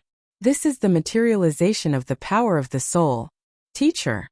She turned around and saw that Feng Qi was looking in that direction with admiration. The latter noticed her gaze and turned back, his dark eyes shining. "This is what I'm after, the ultimate power." "Me too." Phoenix clenched her fists. Brendel used darkness perception and Heaven's Eyes power to scan dozens of streets in an instant. Everything within a few kilometers seemed to be under his observation, and he saw everything. Then he understood the source of these horseshoe mites. The beetles did not appear out of thin air. Brando tilted his head. "Alaz, do you see the building over there?" His eyes fell on the building where the brimstone spear was. "I see it. Can you find a way to open a passage?" The little female dragon looked at the swarm and frowned. "Tisk, it's a little difficult. Miss Magadol, is it okay for you to do it?" "Me?" Magadol asked nervously. "Yes, you can try." "Then." "Okay, I'll try, Mr. Brando." Magadol sighed softly and stepped forward. She looked up. Although her face was still pale due to her nervousness, she looked at the beetles with a calm gaze. She held the Book of Gaia in her left hand and placed it across her right palm. The magic in the air became active, and dozens of beetles let out a sharp cry. They spread their wings and flew towards them like cannonballs. "Alaz, cover Miss Magadol." "I know." The little female dragon's eyes shone brightly. It was these damned insects that caused her and Flora to be separated. Now she wanted them to pay a little compensation. She looked up and gently opened her hands to the side. She took a deep breath and even her small chest seemed to swell. Aluo opened her mouth wide, revealing her white fangs. Finally, she sneered at the bugs in front of her from the corner of her eye. It was as if she was looking at a pile of corpses. What followed was a roar from the vast expanse. Roar.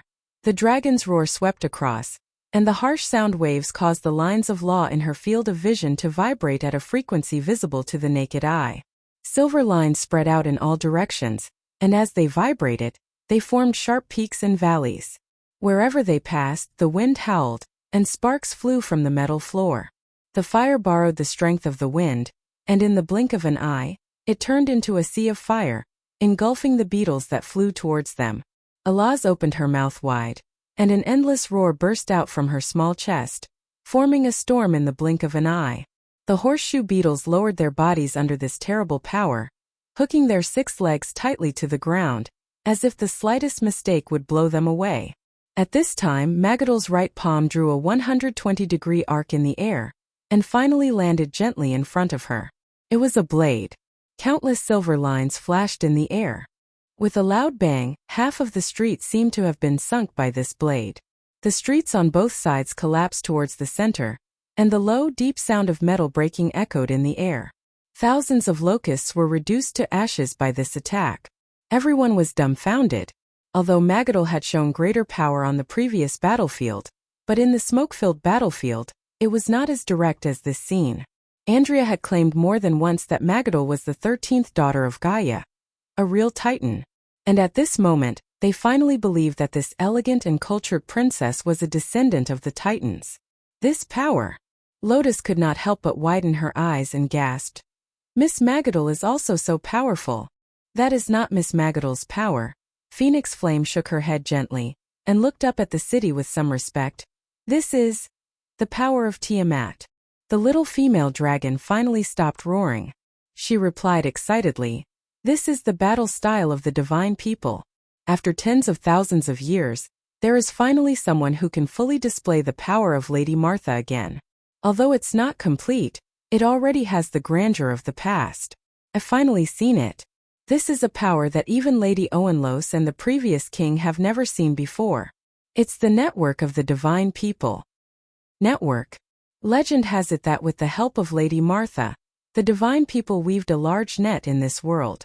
Everything comes from this original network. That is the first generation of the net of law. That is the source of the divine people's power. In this network, anyone can become a god. They are omnipotent. But they still can't defeat the Twilight Dragon, right? Lotus looked up at the dragon girl who was only half a head taller than her.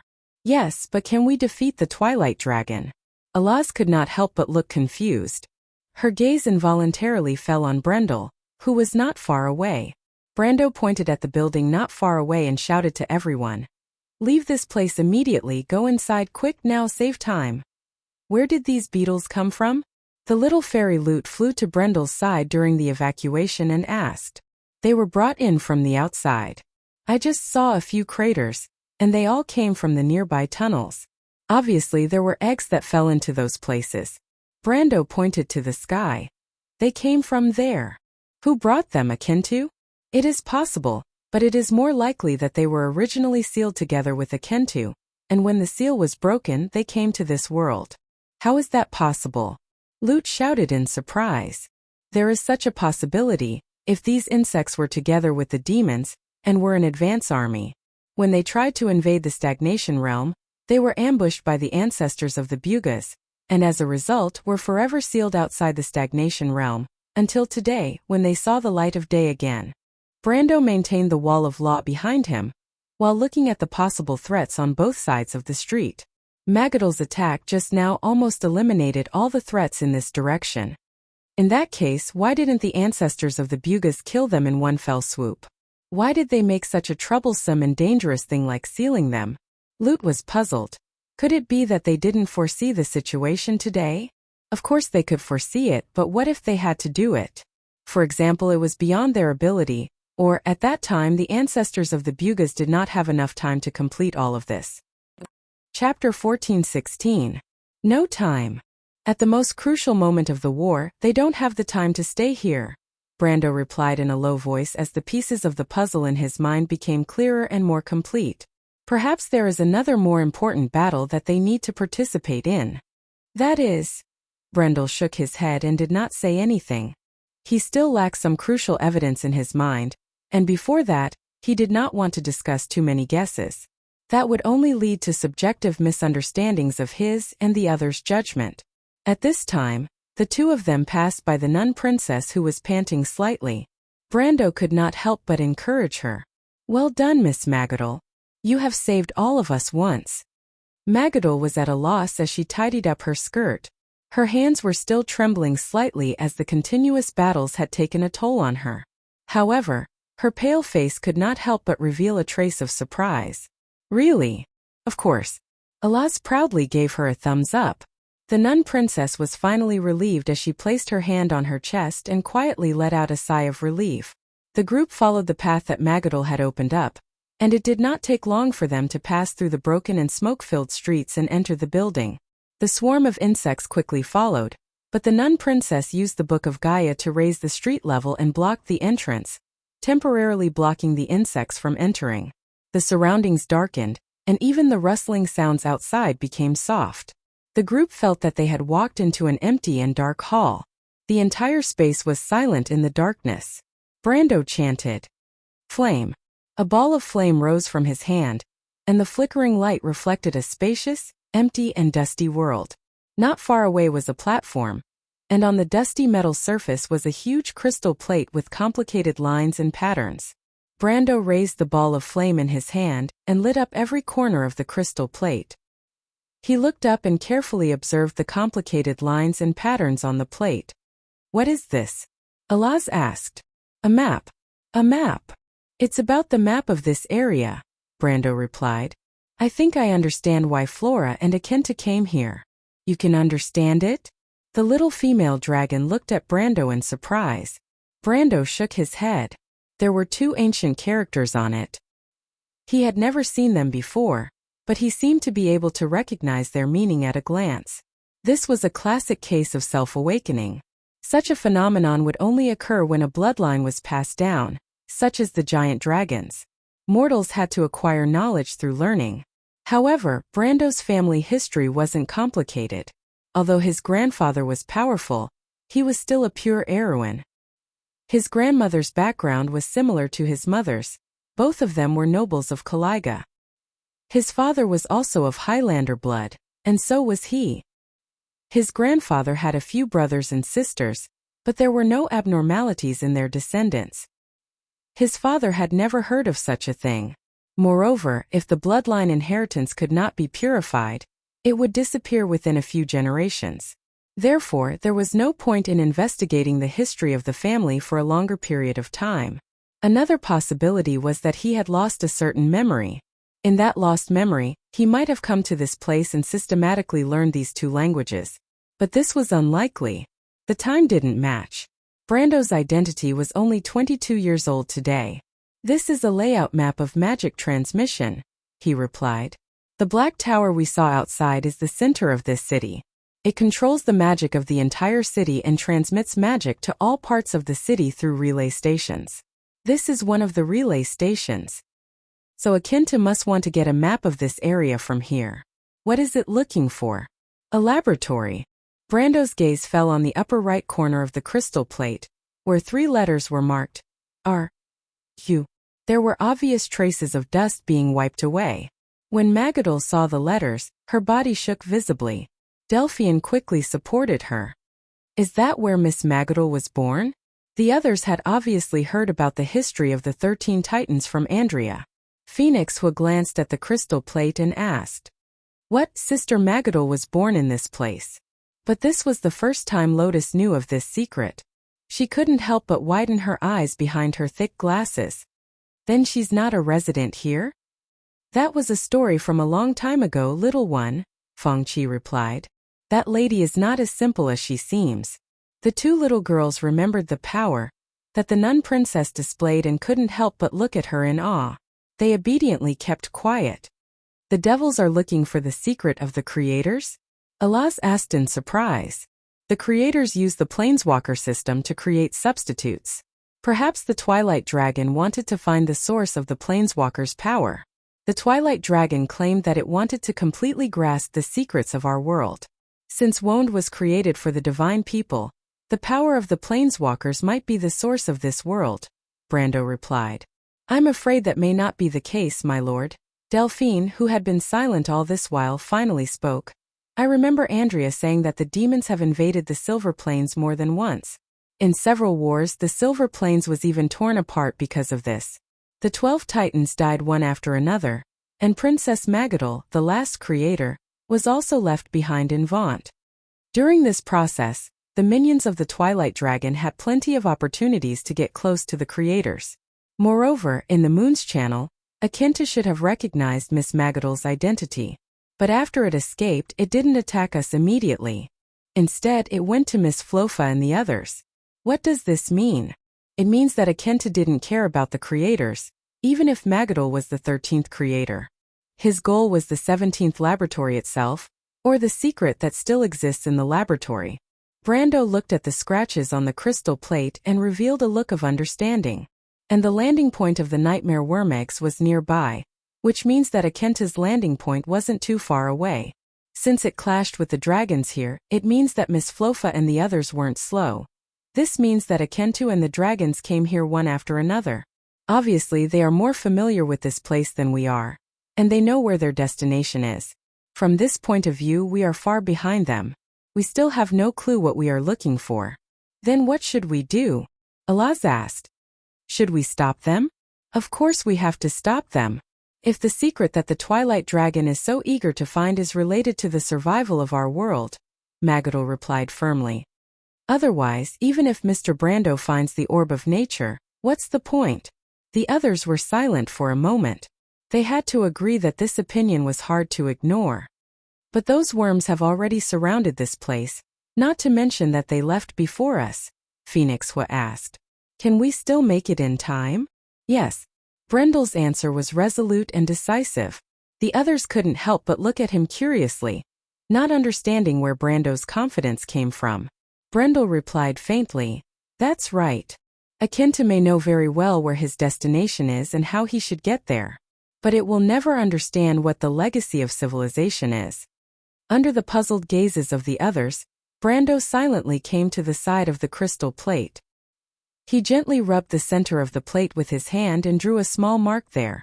Underground Transmission Tunnel, Number 14 Magic Relay Center Transmission Station. With a loud bang, the alloy door that was half a meter thick was smashed open by the huge impact and twisted into a ball. 3 panicked figures entered the door one after another, and arrived at the underground space behind the door. One of them couldn't help but kneel on the ground after 2 steps and coughed heavily. She turned around with a pale face.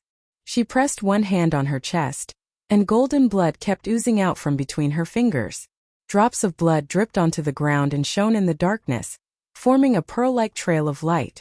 She was also injured, but she still didn't say a word. She only looked at her companions with a cold face. The silver dragon shook its head weakly, indicating that it couldn't walk anymore, and that they should leave quickly. She frowned and was about to speak, but at this moment, her expression suddenly changed and she subconsciously took 2 steps back. A huge claw appeared on the alloy door. The claw tore the door left and right like a piece of paper, tearing the door to shreds. The alloy door let out a low whimper and completely split into 2. Then it was casually thrown aside like trash and fell heavily on the ground. Behind the giant door, the figure of a tall demon appeared. Akinta arrogantly looked at the 3 remaining dragons and slowly walked into the underground space. Not running anymore? It opened its mouth and sneered, revealing its white fangs. Akinta! Despair flashed in Furofa's eyes. She let out an angry roar and rushed toward the Lord of Purgatory. Oh! Chapter 14:17. Akinta's eyes showed a look of indifference. It pointed at Fu Luofa with its right index finger. Fu Luofa suddenly let out a cry and fell from the air. She fell heavily on the ground and could no longer get up. Akinta then pointed at the remaining dragon. The dragon screamed and flew backward, hitting a metal pillar not far away. Akinta looked down at the 3 defeated soldiers with a sneer on its face. Akinta! Fu Luofa lay on the ground with her face covered in blood. She gently breathed, but her expression did not change. Only her voice was as cold as ice. You have killed many of my companions. Do you really want to fight to the death with us, even at the expense of affecting Master's plan? Don't forget that we have a common enemy. They have also entered this world. Akinta raised its head and its horns high, looking a little arrogant. In its view, this cat and mouse game was just revenge for the damn reptiles' disrespect to it at the beginning. It felt that it was necessary to let these reptiles know who was the most capable assistant of its master, and not the unreliable traitors who had temporarily turned to its master. It did not immediately answer Fu Luofa's question. Instead, it silently looked around the underground space. Demons could easily see through the darkness and capture even the faintest light in the darkness. In its view, this dark underground space was as bright as noon. This was an open hall, but it looked more like a workshop. There were rows of metal platforms in the hall, and further away there was a row of metal culture tanks. There were a total of 12. In the position of the 13th, the metal culture tank that was originally placed there had been removed and was empty. Akinta raised its head and looked at the ceiling in the center of the hall. There was a huge symbol of the Twilight and Order dragon surrounding Wond. It was the symbol of the Gaia organization. After seeing this, it lowered its head and looked at Fu Luofa and the others again. Little girl, are you afraid? Akinta said in a triumphant tone. Previously, you just paid the price for your rudeness. I just want you to understand that necessary courtesy is very important, especially in front of a true powerhouse. It may save your life, but of course it may also take your life, just like now. Fu Luofa's face was dark, but she did not say a word. She knew that this time she had failed. In the face of absolute strength, any strategy would not work. Not to mention, when it came to conspiracy, they might not be the opponent of this cunning demon in front of them. As for Fu Luofa's previous threat, Akinta seemed to be somewhat disdainful. Common enemy? You mean those pitiful humans outside? I'm afraid that they are still struggling in the sea of reptiles. I hope that they can live longer. After all, I still have a debt to settle with them. Fu Luofa's voice. Fu Luofa. You will regret it, Fu Luofa said indifferently. Her words seemed to have affected her wound, making her cough lightly. Akinta nodded. There is a 13th Titan beside that human. Perhaps he is indeed a unique little guy. But so what? The greater demon opened its hand and said loudly, Everything is in my plan. I have been waiting for this moment for thousands of years. Now Master's great plan will be completed by me. And you? Akinta looked down at Fu Luofa and the other two and sneered. You are lucky enough to witness how I complete all of this. Your foolish loyalty is not worth mentioning compared to it. Do you really think that Master sent you to complete this plan? Master only sent me the key to open the door. As keys, you should learn to be self-aware after completing your mission. It's a pity. It shook its head and sighed. You are too stupid. You don't understand the subtle meaning of wisdom. As it said that, the greater demon slowly walked to the center of the hall. Fu Luofa frowned. Just as she was puzzled by its strange actions, the greater demon raised its chin and shouted, Come out, Gaia. I know you are here. The so-called Mother Earth, how long do you want to hide? Are you waiting for me to completely raze this place to the ground? The Lord of Purgatory's arrogant roar reverberated in the hall. Fu Luofa and the others couldn't help but frown. Suddenly, the hall became slightly brighter. A gentle voice sounded from the darkness. Kintu, we meet again. After 10,000 years, 234 days, 17 hours, 23 minutes and 55 seconds, I noticed that your body's functions have declined a lot. This means that the power of the demons is gradually fading. As I expected, the power of dusk is declining due to the deterioration of the world's power level. Akinta narrowed his eyes and looked at the light that suddenly rose in the center of the hall. It was a pure ball of light. In the center of the ball of light, a gentle stream of light flowed like a stream of water. It was like a ray of light that was born in ancient times. Everyone in the hall, including Fu Luofa, couldn't help but be shocked. The mission given to them by their master was to bring back the core secret of Stagnation Realm. Just as Akinta said, they only knew that the secret was buried under the laboratory, but no one knew that there was a god here. Mother Earth, Gaia. Don't pretend to be mysterious, Akinta snorted. I'm not here to talk nonsense with you, Gaia. Perhaps your plan was very precise, and the attack of the Bugas that day was completely beyond our expectations. But unfortunately, all was for naught. You ultimately failed. Thousands of years later, I still came here. You may not have expected it, but it was the mortals that you placed high hopes on that helped me complete all of this. It was my mortal servants who opened the channel of the moons, and another group of mortals who unlocked my seal. So do you feel that fate is playing you? Akinta, it's meaningless. No matter how much you do, you can't redeem all of this. With the advent of the mortal era, the defeat of the Dusk Dragon is inevitable. This war that has lasted for 6 eras will completely end here. I can't see that those pathetic vermin have the ability to do so. Akinta grinned ferociously. On the contrary, the Great Master has obtained the only pure-blooded ancestor. You have even lost the user of the key. And I'm here to completely cut off all hope for you. Perhaps you're right about one thing, Gaia. The Lord of Purgatory's face was full of fanaticism. The War of 6 Eras will completely end here. This time, you can no longer escape the judgment of the Master by rebooting this world. So now tell me, where is the Throne of Destiny? The light bulb flickered for a moment. Do you really want to see the Throne of Destiny, Akinta? The gentle voice said. Perhaps when you see the ultimate face of this plan, it will be too late for you to regret. Akinta let out a long laugh. Are these your empty threats, Gaia? How laughable.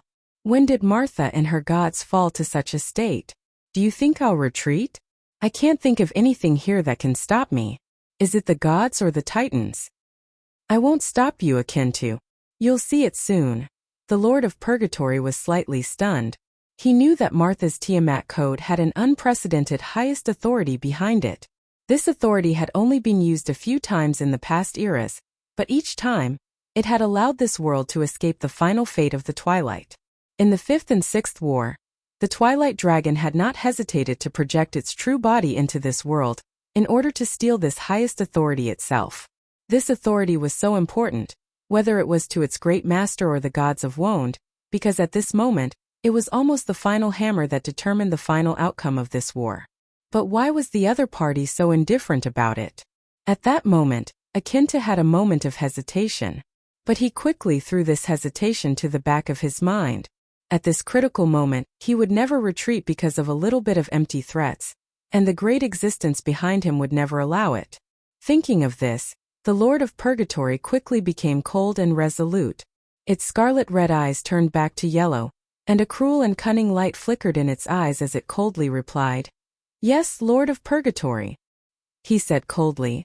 "I hope you're not stupid enough to play any tricks, Gaia. What is this place?" Just as Allah suspected that this underground tunnel that seemed to extend infinitely in both directions had no end, the light of the flame in Brando's hand suddenly spread out along the walls on both sides of the tunnel to the left and right, and finally formed a huge underground hall. Allah was very familiar with the structure of this hall, because when they were underground in the magic relay station, they set off from such a hall, and then followed this underground tunnel full of metal tracks and pipes for almost a quarter of an hour before arriving at this place. The hall was very grand and there were at least 7 or 8 tunnels intersecting here. The metal tracks overlapped with each other, but at the intersection, there seemed to be some kind of mechanism that could change the tracks. Almost everyone was curious about these things, but Delphian had seen magic cars in Hazel before. The Hazel people used magic-powered cars to transport or on the tracks, and that kind of track was almost the same as these metal tracks, but much shorter and narrower, and was usually only used in mines. Are we back to the starting point again? Seeing this scene, Feng Qi could not help but frown in doubt. Obviously not. The little female dragon observed very carefully. The furnishings on the platform are different, and there are many more converging tunnels here. I understand, the ground here must be similar to the previous magic relay station. Brando was very surprised by the little female dragon's ability to draw inferences. He looked at her with some surprise and replied, "That's a station, not a platform." He raised the flame in his hand and looked carefully at the sign in the hall. After seeing the words on it, he nodded. "We're here." Chapter 14:18. "Mr. Brando, come and take a look at this." Magadol's voice came from the side. Brendel moved the flame in his hand towards that direction, and the light seemed to have a shape in the darkness. In the pale and narrow space, it reflected a huge door that was twisted to the side. Its alloy material was easily torn apart like paper. Brando saw the fresh claw marks on the door and knew that either Flora or Akenta had passed by here not long ago. Unless there was a third party, this meant that they had found the right place. "Look at the ground." Huang Hu pointed at the bloodstains on the ground. The dried bloodstains glittered like gold in the pale light. "This is dragon blood." Alaz was anxious and wanted to rush behind the door. But Brendel grabbed her by the shoulder, pulled out the holy sword Odorfice with one hand, and walked in ahead of her. Behind the twisted alloy door was the underground hall where Akentu and Flora had a conflict not long ago. As soon as Brando entered the empty hall, he raised the flame in his hand and let the pale light spread in all directions. He only needed to look at the furnishings to know that they had entered the core area of the laboratory. His gaze fell on the metal culture tanks leaning against the wall, and then turned to look at Magadol behind him. The nun princess let out a low cry when she saw this scene. Her face turned pale, and her whole body swayed and fell backwards. If it was not for Brando who caught her in time, the Princess of Antoinette would have fallen to the ground. "Miss Magadol, what did you remember?" Brendel asked in a low voice. Magadol's lips trembled slightly. I think I have been here before." "You're actually very afraid that what your grandfather said is true." Brendel let go of her hand. "You don't believe what Andrea told you. In your heart, you still want to be the nun princess of Antiburo. That's all. You want to go back to those days, right?" Magadol's face was a little pale. She placed her hand on her chest and lowered her head in pain. I'm really scared. Mr. Brendel, there's another me living in my heart. I'm so scared. If I remember my past, I'll lose everything. She suddenly covered her face and sobbed. Mr. Brando, I think I am so selfish. She gave me life, but I am so afraid of her. The sudden sound of a young girl crying in the darkness made everyone stop. Even Alaz, who was most anxious for her partner, could not help but stop and look at the nun princess.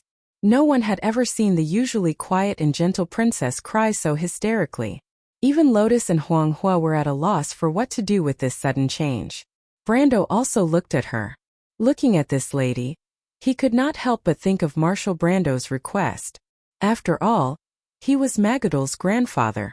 Although he was only a figurehead, Marshal Brando was the only one who could see the confusion and avoidance in his granddaughter's heart.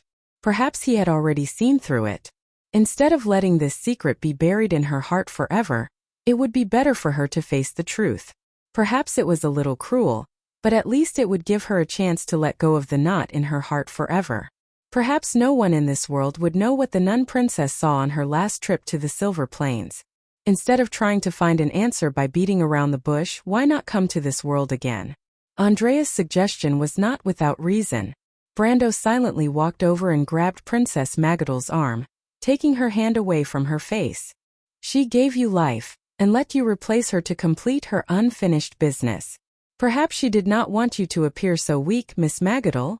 Magadol raised her head and looked at him with tear-stained eyes. Brando looked at her eyes that were as clear as the sea, and comforted her gently. Don't be afraid, Miss Magadol. You are yourself. You will always hold on to your ideals, beliefs, and feelings. That's why it is so real. We will say that you are Princess Griffine's good friend, the nun princess of Antiburo. You are Marshal Brando's granddaughter, Magadol Antiburo Lopez. But is that important? Because no matter where you come from, no matter who you are at this moment, you are with us standing side by side. We will face the dangers and the future together. The symbol and meaning of our names and identities may not depend on who and what they are, but on who and what we mean to others. Others? Brando nodded and then asked, So, our trusted friend Miss Magadol, have you regained your courage? Magadol slowly blinked. Her eyes were as bright and beautiful as crystals. She looked at the others in confusion. Lotus, who was not far away, adjusted her glasses that were about to fall off the bridge of her nose, and hurriedly raised her fist and said, Miss Magadol, Mr. Brando is right. You are the best. Have you forgotten about the battle just now? Actually, the most important thing is that you are the most charming, Feng Qi added. He glanced at the Prime Minister's daughter, and was kicked by Alaz. Magadol let out a sigh of relief. She looked at the rows of metal culture tanks on the wall. There were a total of 12 of them. This cold scene was so familiar to her. But at this moment, she no longer felt the suffocating fear. This is the place where I was born. She thought to herself, how nice. Being able to live in this world is such a great thing. Magadol quietly raised her head, and saw that Brando's gaze was still on her. She suddenly felt an inexplicable sense of panic. Brando did not have such complicated thoughts in his mind. He asked, Miss Magadol, do you remember everything about this place? Magadol hurriedly replied. Yes, Mr. Brando. The moment I entered here, many memories appeared in my mind. Is there anything that scares you? Magadol frowned and she pressed her forehead and said, I remember that I have been to a similar place before and I saw something. What? I don't know. I feel that my mind is in a mess and I am very scared. I think maybe she is affecting me. You have been here before. After you were born, you found your own culture tank and tried to remove a nameplate from it. Brando replied, In that adventure you saw something. That encounter caused you to be seriously injured. And not long after you returned to Antoine, you died. After that, it is the history that we are familiar with. Then what is here that is enough to threaten you? Have you been to this stagnant realm before? Miss Magadol, do you remember what happened in between? Brendel suddenly asked, not giving her any face. No, I didn't. Beads of sweat appeared on Magadol's forehead. She had just calmed down a little, but now she was starting to feel uneasy again. She replied nervously, I don't know. For a moment I seem to remember something. What is it? Brando saw that Magadol's face had turned pale again. Her eyes widened, and her pupils dilated slightly due to uneasiness. Everyone else had already entered the hall, but Ling and Lotus were still beside Brando. The little girl saw this scene and was slightly puzzled. She opened her mouth as if to say something, but was stopped by Huang Hua. Huang Hua, Mr. Brando, he. Huang Hua looked at Lotus and shook her head gently. Believe in Master. Princess Magadol clenched her fists. At this moment, Mr. Brando became a little detestable in her eyes. She clearly did not want to recall all of this, but the memories hidden in her heart were like an invisible hand, clutching her heart, suffocating her and making her feel as if she would die in the next moment. Her heart was thumping wildly. Did you see a black tower? But at this moment Brando suddenly asked. The nun princess looked as if she was struck by lightning, and her mouth was wide open in shock. It was as if with Brando's words, countless memories trickled into her heart like a trickle, and those blurry memories suddenly became clear. But Brando did not care about the princess's reaction and continued. You saw a ray of light, and that light predicted a future for you. The whole world fell into darkness, and a huge moon hung alone in the sky of the whole world. There was no light, no life, and everything was dead. You saw the back of the world, and there was a supreme authority, and there were many people wearing purple and golden robes, and they passed by you. You saw a setting sun, and countless meteors falling from the sky. You see a tower falling from the clouds. Flames are burning fiercely, and there is only a dazzling green light shining in the clouds. You saw the dusk of the whole world, as if the prophecy of Won's destruction was right in front of you. Brando's voice softened. Am I right? Oh. Chapter 14:19. Boo. Boo. Mr. Brando, how did you know? Magadol looked at the man in front of her as if she had seen a ghost. She was so weak that she could faint at any moment. Brando did not speak. Perhaps all of this is not your imagination. After a while he slowly opened his mouth and said, perhaps it is your real experience. You have seen all of this with your own eyes, and it formed a memory that is buried in the depths of your heart. Perhaps someone purposely buried all of this. Boo! Mr. Brando, are you really the Dark Dragon? Princess Magadol was speechless for a long time. After a while she asked in a daze, what the witches said is true. You are the one mentioned in the dark prophecy, the one who came to this world, the one who knows everything, the one who will destroy everything, and the one who will save the world? Brando let out a long sigh. I am not. He removed the flame on his palm, and replied faintly in the darkness, Miss Magadol, it is best for you to recall who attacked you. After saying that, Brando turned his gaze to the other side of the laboratory. The darkness couldn't obstruct his vision. His sharp heavenly eye ability and dark perception allowed him to see his surroundings clearly even without opening his eyes, regardless of the environment. The reason why he lit the flame was only to illuminate the others. On the other side of the laboratory there was a door. Behind the door was the assembly workshop of the Titans. Glory of Thunder Hall. Further back there was the storm corridor. On both sides of the corridor, there was a corridor that led to the core of the laboratory. Each name was like a lamp in the darkness, lighting up in Brando's heart one by one. In the darkness his thoughts were like a flood that broke through the dam, rushing forward uncontrollably. He realized that he had been here before, but the memory in his mind was blank. He did not remember when he came to this place, and under what circumstances. In the game? Definitely not. In the game there was a player who obtained the mystery of the emerald, but that was from a lich. Who had entered the stagnant realm? Maybe there was someone, but it was definitely not him. He couldn't help but groan as he held his head in pain. Although he was trying to comfort Magadol, he was also feeling a deep sense of fear in his heart. Were the memories of his previous life real and complete? If even his memories were fake, then what else in this world was real? Was the environment he was in, the people around him, everything he had experienced real? How could he be so sure? Brando couldn't help but clench his fists in secret, but he couldn't stop his mind from continuing to run wildly. This laboratory that he had never set foot in actually became strangely familiar in his eyes at this moment. He closed his eyes. His mind had already passed through the storm corridor. It was a passage full of metal pipes, and further ahead was a thick alloy door. The door was tightly shut. He had never seen such a door before, but at this moment he realized that he recognized this door. Behind the door was the core area of the laboratory. He had never entered this area before, but he remembered that he was brought to this place by someone. That person even pointed behind the door and told him that one day, he would return here. It was as if at this moment he really did return here. Brando felt his blood tremble a little, because he actually remembered clearly that the person who brought him here was a woman. She was called Gaia. This is the origin and end of everything. The answer to all questions. Sophie, one day you will return here, but when that time comes you will be the one to decide everything. You will be the one to decide everything. The gentle voice repeatedly echoed in Brando's mind. Alaz had already found a magic lamp. The lamp was placed on a metal platform. The little female dragon fiddled with it and found that the lamp could still be used. And at this moment, she felt that the surroundings had darkened. She knew that it was Brando dispelling the magic on his hand. Tisk! Alaz couldn't help but snort softly. She didn't expect Brando to be paying attention to her movements. While thinking of this, her hands did not slow down. She whispered a simple spell, and was about to reactivate the magic circle on the magic lamp. In this brief moment of darkness, Yi Zichen's eyes lit up. Brando closed his eyes.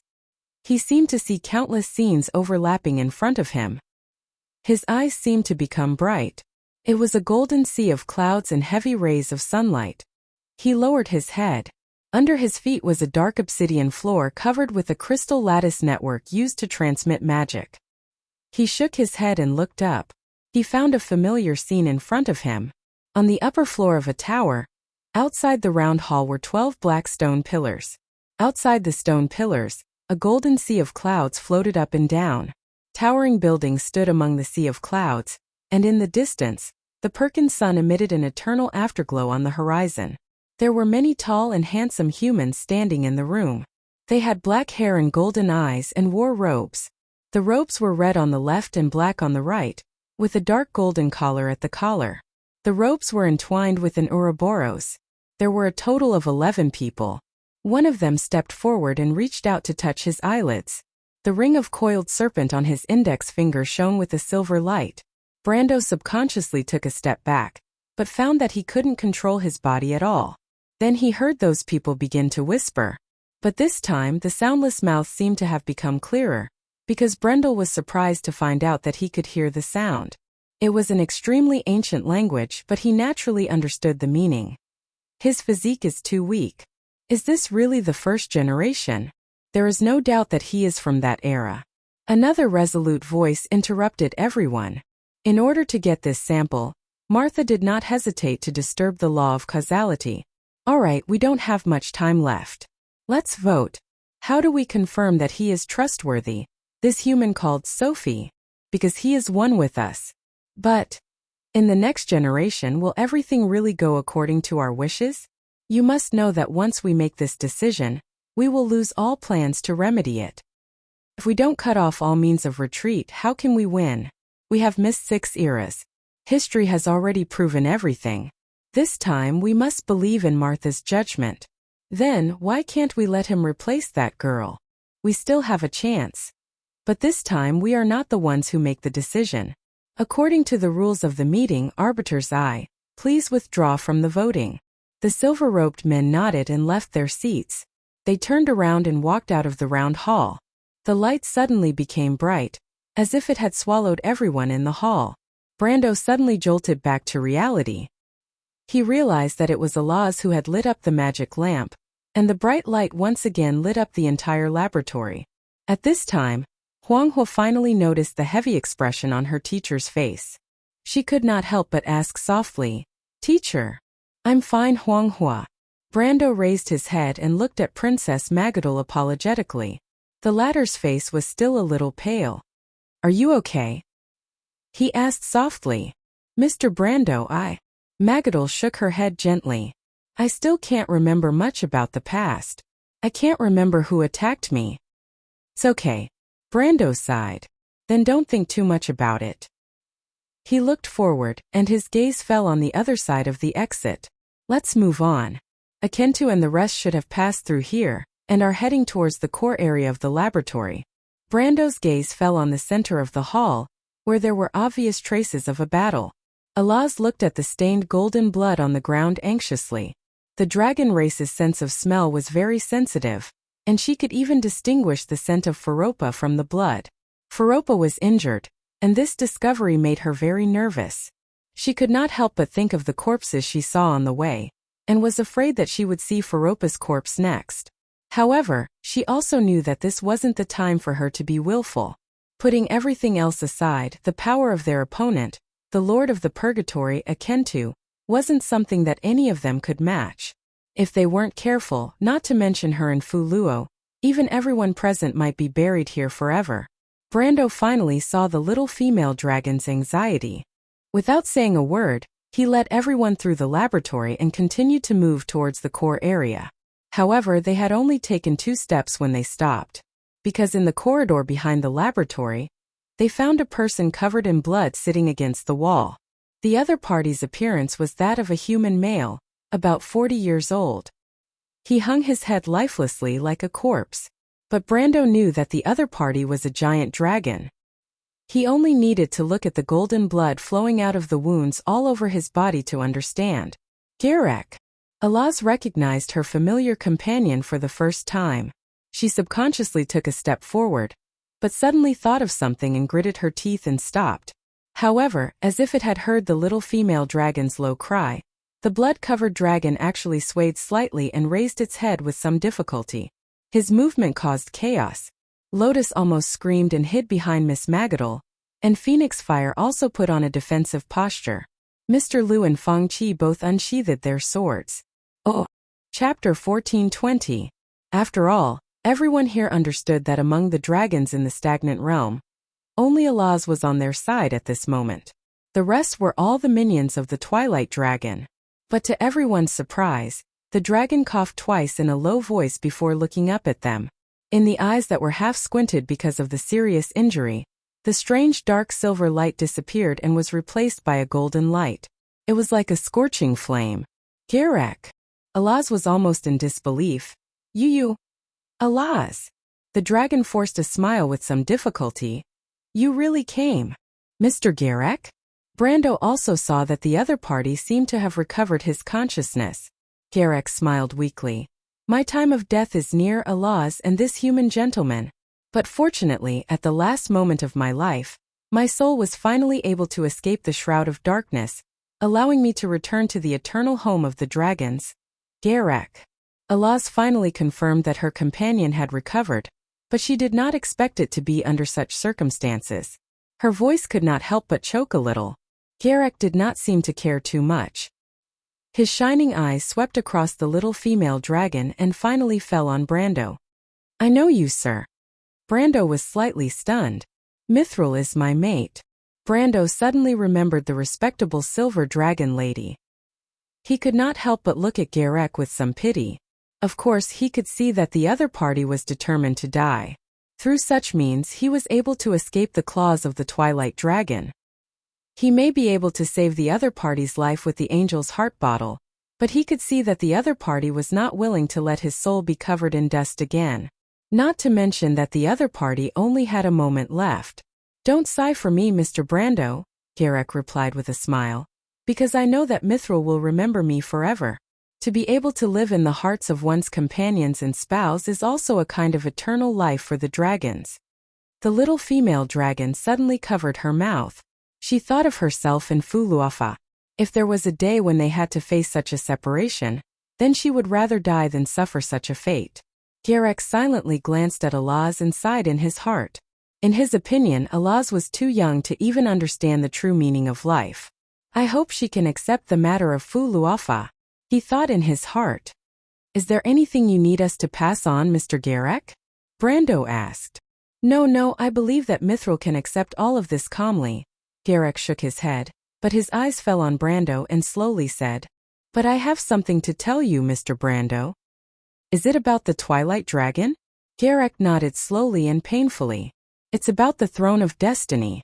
The Throne of Destiny. Garek took a deep breath and said, Mr. Brando, behind Lady Martha's Tiamat code, There is an unprecedented highest authority. In the past, this authority has only been used a few times, but every time it has allowed our world to escape disaster. Our world has been able to survive the war with the Twilight Dragon time and time again because of this rule. Whenever the divine people cannot win in the war, we will restart the wound. This way we can at least preserve our last hope and hope to be able to win in the next war. In the 5th and 6th wars, in order to steal this authority itself and obtain complete victory in this protracted war, the Twilight Dragon finally made up its mind to project its body into our world. This is the origin of the Azure War. Brando frowned. In fact, he had known all of this for a long time. Whether it was the Bugas or Miss Tada, they had all told him all of this. He also believed that what the Twilight Dragon coveted was this authority itself, but the problem was that he still did not understand what this authority was. He faintly felt that perhaps this authority was in the stagnation realm, which was why the Twilight Dragon and its minions Akentu were so anxious. But at this moment, he did not interrupt Garek but waited silently for him to continue. He had a hunch that perhaps the answer to the mystery was already in front of him. Garek exhaled with some difficulty. His mental state was obviously not very good, but he insisted on saying, in the 6th war, the Twilight Dragon finally got the best opportunity. The next part of the story was a part of history that Brendel was both familiar and unfamiliar with. That was the final stage of the Azure War, where the divine people relied on Babel Fortress to hold on. But the divine people had realized that under such circumstances, the fall of the world was only a matter of time. The Truth Society was not afraid of failure, so it was just another repetition of history in the war between Wond and the Twilight Dragon. Although the divine people felt depressed because of this, and the repeated failures made them feel helpless no matter what, the world had to be preserved. Therefore, the council once again proposed a plan to restart the world. This was just like the reflection of history, the scene that had played out over and over again in these 5 wars. But because of this, the divine people had a dispute. Gaia believed that repeated repetition would only consume Martha's power in vain, and one day, Wond would face the desperate situation after the gods left. The World Tree Organization was keen to recreate the glory of the divine people. Perhaps many things had already embarked on the wrong path from the beginning of this era, and restarting the glory before the 5th era would be beneficial for them to correct these mistakes and achieve the final victory in the war with the Twilight Dragon. The dispute in the council led to divergence, and the disunity of the will led to the tree herders going alone, resulting in the birth of the Bronze race. However, something unexpected happened. Because of the influence of dark magic, the Bronze tribe rebelled. These new generations created by the divine people eventually became the claws of the Twilight Dragon. This incident led to a further split in the Truth Society. And in this rebellion, the Twilight Dragon learned of the name that moved it, the Throne of Destiny. Was this the ultimate plan of the divine people to restart the world with the highest authority? Finally, by intercepting the bloodline of the Bronze race, the Twilight Dragon obtained a precious opportunity to analyze Martha's Tiamat law network. And in this analysis it obtained an important piece of information. In this final plan called the Curved Surface Plan or Wond Plan, the Throne of Destiny was in the most important position, and it knew that only the first generation of ancestors had the ability to activate this highest authority. The Twilight Dragon had been in contact with the first generation of planeswalkers who had fought with it a long time ago, and it knew the origin of these people. And it knew that the divine people of this era did not have this ability. Sure enough, not long after, the spies it buried in the tree herder sent back a piece of news that made it ecstatic. The divine people even did not hesitate to consume Martha's power to create a real pure-blooded female ancestor, what they called the first generation. At this moment, the Twilight Dragon understood that the opportunity to end everything had come. When Garek finished his last word, there was a strange silence around, and the air seemed to be filled with a breath called silence. No one came back to their senses. Although the voice of the seriously injured Garek was very low, it was particularly clear in this pin-drop environment. After a long time, Brando slowly said, "So what happened after that?" This happened at the end of the 6th era. But why was the Twilight Dragon defeated by the Azure Knight not long after that, leading to the end of the 6th era and the arrival of the Mortal Era? Because, Jarak's lips curled into a chilling smile. All of this was the conspiracy of the Twilight Dragon. "What did you say?" Garek waved his hand with some difficulty. The Twilight Dragon understood that the best opportunity was already in front of it. But if the divine people were forced to restart this world, it would lose this opportunity. So, it deliberately showed its weakness to the enemy, and descended into our world to give the Azure Knight a chance to injure it.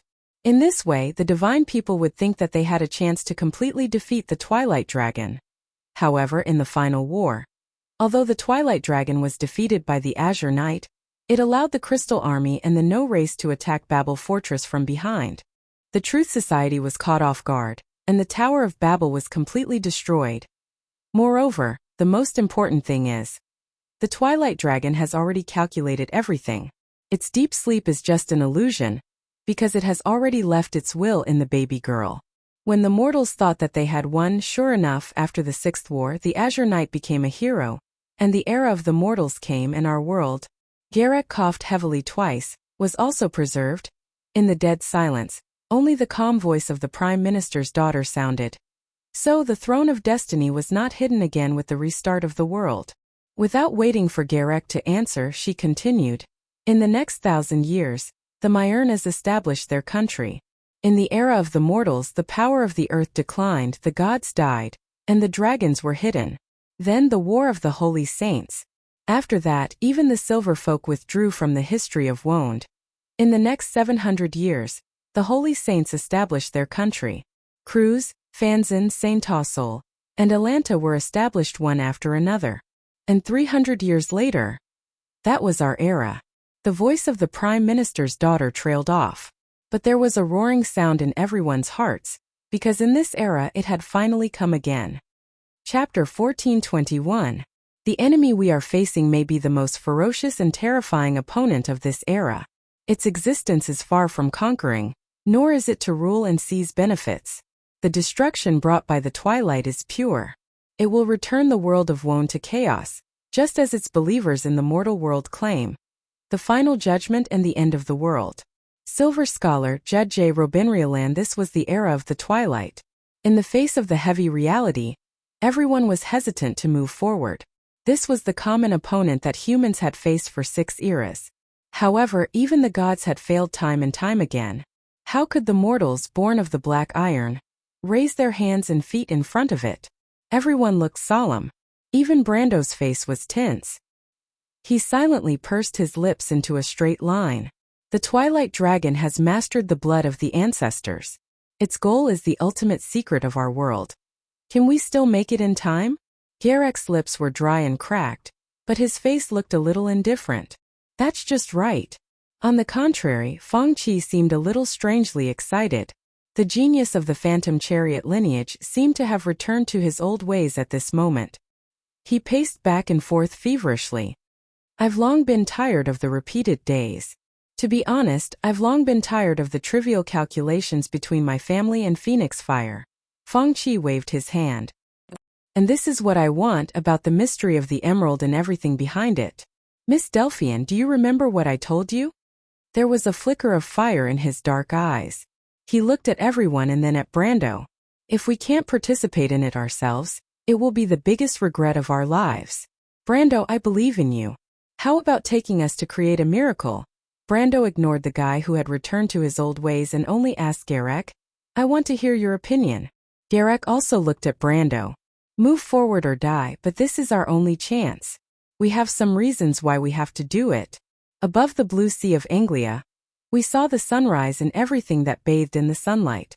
The sunrise we see today may be our last glimpse. The curtain of the past has fallen, and the long night of Wond is coming. But the endless darkness is not the long night. The long night is the wait before the dawn, Brando replied. Maybe, but that depends on you and me. Garek coughed violently. It clenched its hand into a fist and pressed it against its chest. Mr. Garek, is the secret here? Yes, it is the target of Akentu, Flora, and us. Then what is the seed of destiny? Garek shook his head weakly. No one knows what it is, Mr. Brando. I don't know, Akentu doesn't know, and the Twilight Dragon doesn't know. It may just be a law, a kind of authority, or it may just be a name. Maybe only Lady Martha knows what it is. Master, no, the Twilight Dragon spent countless years to come here. The secret was placed under the ruins of the past order, in the flow of old time. Brando was silent for a moment. How strong is Akenta now? Garek looked at him with his yellow eyes. There was no anxiety in his eyes, only steel-like coldness. Brando raised his head, and he already understood. He looked at the dark corridor in front of him again. It lay there, immersed in the silent darkness, as if thousands of years, or even tens of thousands of years were just a moment. It would lead to an unknown and unpredictable future, and the time after that might be long or short, but it would be an eternal secret that no one knew. At this moment Brando suddenly recalled such a scene. It was the sacred white field. The Flame King said so in his oath to the humans, elves, dwarves, silverfolk, and dragons. His voice echoed in the wilderness, like an ancient ghost that still lingered in the hearts of future generations. We will take this step, and after this step, it is the path to seek the truth. It may lead to victory or death. We have no way of knowing, but we can make a choice. Forward or backward?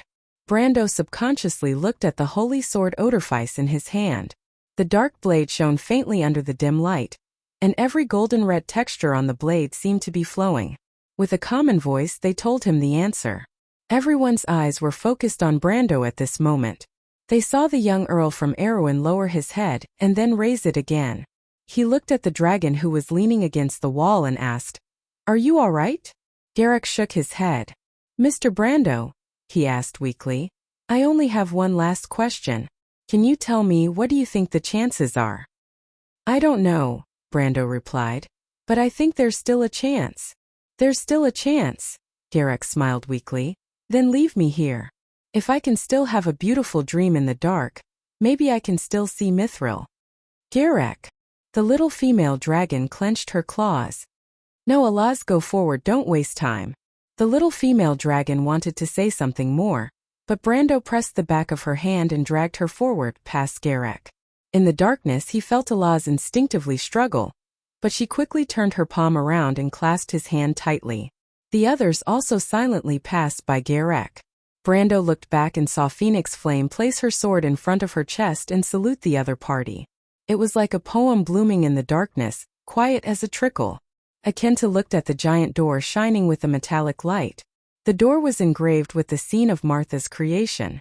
A little light rose from her hand, and each light beam was drawn by countless stretched lines, passing through the clouds and the sea of fire, covering the whole world boundless. "Deliberately mystifying," Akenta said with a look of contempt. "Where is this place?" "This is Marcia's kingdom," Gaia calmly replied. Before Marcia fell into her eternal slumber, she had placed the highest authority of Tiamat in this place. Entering this place requires an extremely high level of authority, and after the era of Azure, no divine citizen has been allowed to enter this place. Akenta heard this name and hesitated for a moment. But fanaticism made him put down his concerns. He waved his claws and roared, "Open it!" Martha had long left this world, and the gods fell into an eternal sleep because Tiamat's network ran out of magic.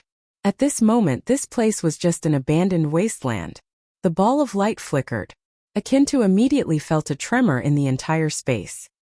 He looked around vigilantly, suspecting that the goddess of earth was up to something again, but nothing unusual seemed to happen.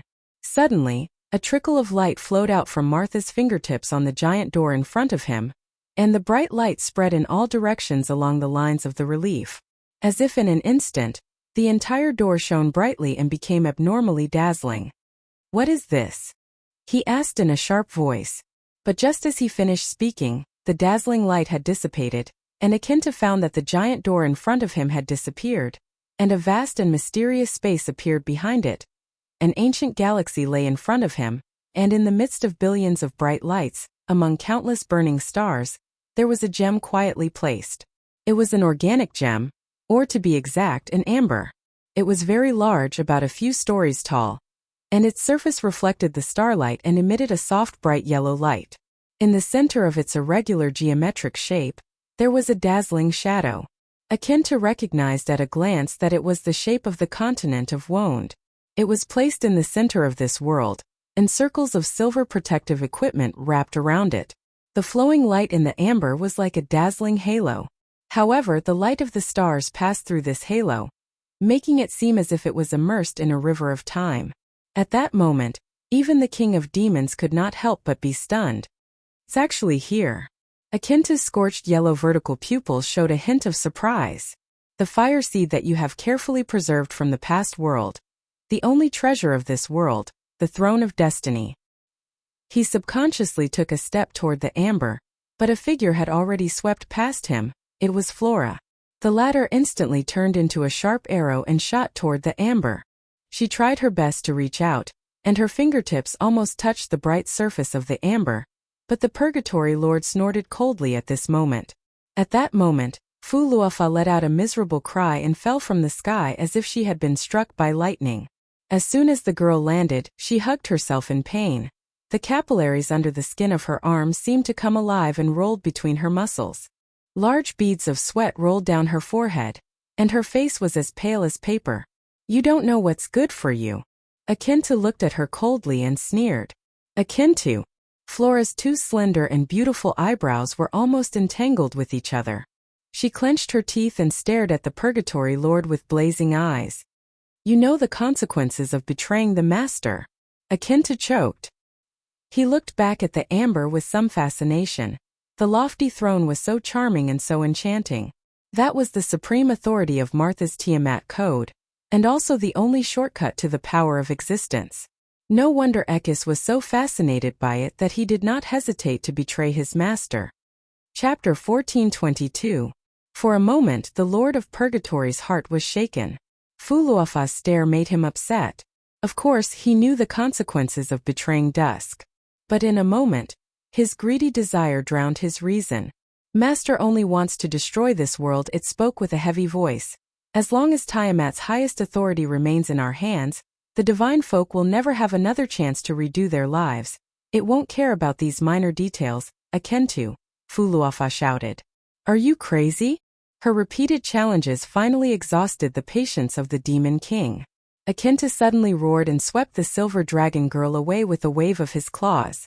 She fell heavily back into the original hall, and there was no sound from then on. Fu Luofa. The remaining dragon cried out in shock, but under the cold gaze of the Purgatory Master, it stopped in its tracks. What, you want to go with her? Akinta asked coldly. No, I don't dare, my lord. The dragon finally understood the situation. It looked regretfully at Fu Luofa's direction, and did not dare to have any objections. Very good. Akinta nodded in satisfaction. Then, he turned around and looked at the amber with greed. He murmured, this time it belongs to me. For this I did not hesitate to wait for nearly 10,000 years. The Demon King could not help but raise its head and roar. The so-called gods and your ancient creators, the divine people, the Bugas, the dragons, Robdis and Wilcadia. You two fools who are all brawn and no brains. Do you see that? In the end I Akinta have the last laugh. As he spoke he could not help but laugh. This devilish laughter echoed in the entire space as if the entire world was trembling. However, to everyone's surprise, a slightly calm voice answered it. I'm afraid you won't have the last laugh, Akintu. This voice caused the Demon King to turn around instantly and stare at the direction of the voice. There, a group of people were slowly walking into the hall outside. The person in the lead was the young man who made him suffer again and again on the Black Moon waterway. Humans? Akinta squeezed out these two words from between his teeth. Brendel raised his head without showing any signs of weakness and looked into the eyes of the Demon King. Akinta roared, and the pressure of a demigod was almost overwhelming, causing everyone behind him to stagger. Even Alaz could not help but take a step back. However, Brando held the holy sword Odorfice in his hand and remained unmoved. It was as if Akinta's law and territory seemed to be involuntarily separated as soon as they touched him. As if there was something on Brando that made them afraid of him, and they did not dare to approach him. Akintu, he could not help but widen his eyes. How was this possible? He was just a mere human. But he immediately thought that it was the holy sword Odorfice in Brando's hand that played a role. He could not help but say hatefully, this is really beyond my expectations. You dare to come to me and die. Do you think you can challenge me with a mere golden flame blade? Akintu. At this time Brando also saw the huge amber behind the Demon King. Beside him, the little female dragon Alaz suddenly exclaimed. She had already seen Fuluafa lying on the ground. Not knowing whether she was dead or alive, she quickly rushed over. At this time, Brando's voice was almost contemptuous. Akentu, when your clone was easily killed by me, your tone was not like this. Are you trying to provoke me, human? You know I don't need it. Brando shook his head. If I can squash your clone like a bug, I can squash you like a bug, Akentu. Akentu let out a terrifying roar, and his eyes were bloodshot almost instantly. He had always been ashamed that his clone was accidentally killed. It was just that before the seal was lifted, he had neither the spare strength nor the strength to wash away this shame. Now that he had finally broken the seal, he had to temporarily suppress his anger because he had to fight for the seed of destiny. This anger buried in the bottom of his heart did not fade. Instead, it became more and more furious. If it were not for the goal of nearly 10,000 years, he would not have tolerated it. However, at this time, he would never have thought that these reckless bugs would not only dare to take the initiative to appear in front of him, they even dared to provoke him. As the saying goes, don't hit people in the face, and don't expose people's shortcomings when scolding them. Not only did Brando expose their shortcomings, but his words were also like a cold and sharp spear that pierced deep into Akentu's wound. How could he tolerate it? However, the final goal was close at hand. At this moment, Akentu finally maintained his last bit of calmness. He turned back and roared at the dragon who had just surrendered to him. What are you waiting for? Go and kill these damn bugs. That dragon was dumbfounded. He looked at Brando. Of course, he knew how terrifying this young man's strength was. Previously, when they joined forces with Fuluafa, they were still firmly suppressed by the latter. Now he was the only dragon here. Needless to say, Fuluafa, who was the strongest among them, was not even alive. How could he be a match for this terrifying demon? However, he had to move because he knew how terrifying the Purgatory Lord behind him was. If a demigod wanted to kill him, it would not be much more difficult than crushing a bug. At the thought of Akentu's coldness and brutality, this unlucky dragon finally made a decision. He could only bite the bullet and charge toward Brando. As soon as he took his first step, Brando raised his right hand with a cold expression. At that moment, this dragon felt as if the connection between his body and his mind was separated. He was fixed in midair just like that. He was too familiar with such an encounter.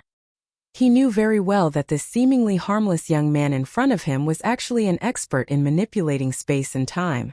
A controller of space and time elements, a true sage. At that moment, the last sound he heard was the sound of his bones breaking all over his body. Everyone present witnessed this scene with their own eyes. Brando just raised his hand and pinched a dragon to death. They saw that the dragon's whole body was oozing blood, and his head drooped down weakly. Then, Brando casually threw him to Akentu as if he was throwing trash. This is your new subordinate, Akentu? Brando sneered coldly. He compliments your good-for-nothing master well. As the saying goes, like master like servant. Very well. Akentu was so angry that he trembled all over. Although he was a cunning and suspicious existence among demons, his irritable nature still prevailed at this moment. His rage finally overwhelmed his reason and he roared, "Let me see what tricks you have up your sleeves. I hope you won't kneel down and beg me later."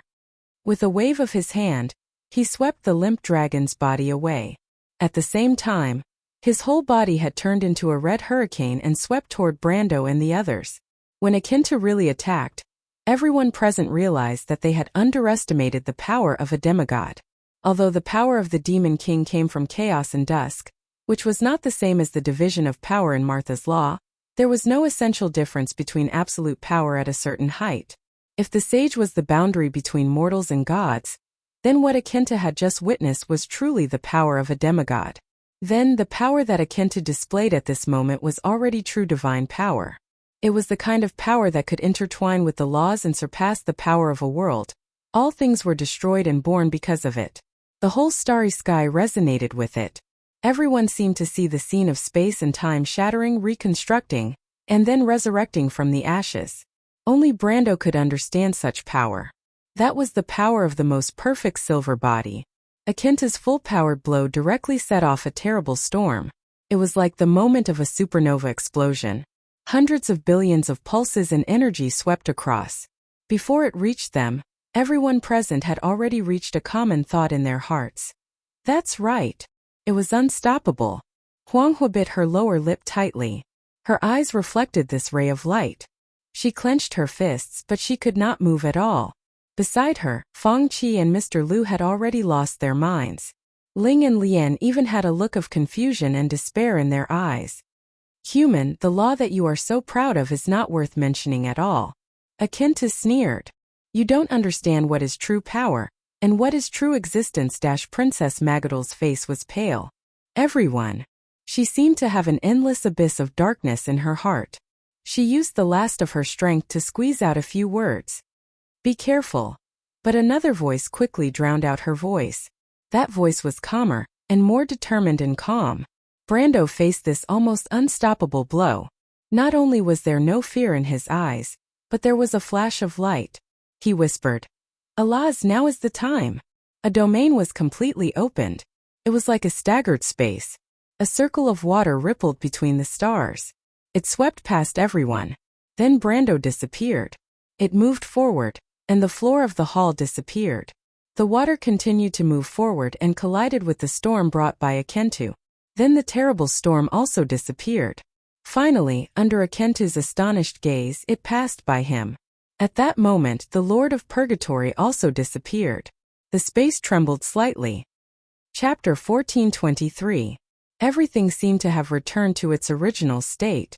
Everything quieted down, and everyone seemed to have regained control of their bodies in an instant. Huang Hua, Ling, Lotus, Mr. Liu, and Fang Qi fell to the ground in an instant. Brando! Alaz screamed, but she immediately reacted. She knew in her heart that she did not have much time left. Could even be said that it was only a split second. The little female dragon immediately turned around, and the huge amber was reflected in her golden pupils. This time there was no one in front of her. Brando, Alaz clenched her sharp fangs. You must hold on.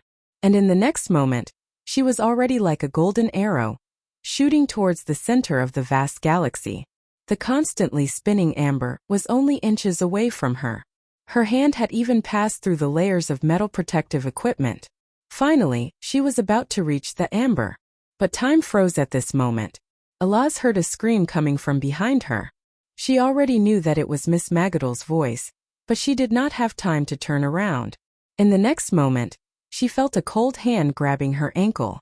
She swung her hand forward with all her might, but she only missed the amber by a hair's breadth. No! Alaz only felt her vision go dark. She turned around subconsciously, and just happened to see a pair of deep, flickering eyes with a dark silver light. That is not something that belongs to you, Alaz. No. Falofa. The little female dragon's voice was almost a moan of despair. The moment he opened the polar plane, Brando could be said to have prepared himself for the consequences. He was so familiar with all of this, so familiar with all of the possibilities that unfolded with all of this. Even if he closed his eyes, every classic battle tactic from his previous life seemed to reappear in front of his eyes. That was the power of the polar plane. Regardless of whether it was strong or weak, it could contain all opponents and all attacks into its kingdom. Using this unique power, the players had developed countless possibilities. The many bizarre tactics and classic battle examples had created miracles of the weak defeating the strong in the other world more than once. The players called it a bug, but the officials never cared about it. That used to be one of the biggest puzzles in Amber. But at this moment, Brando thought that he might already know the reason.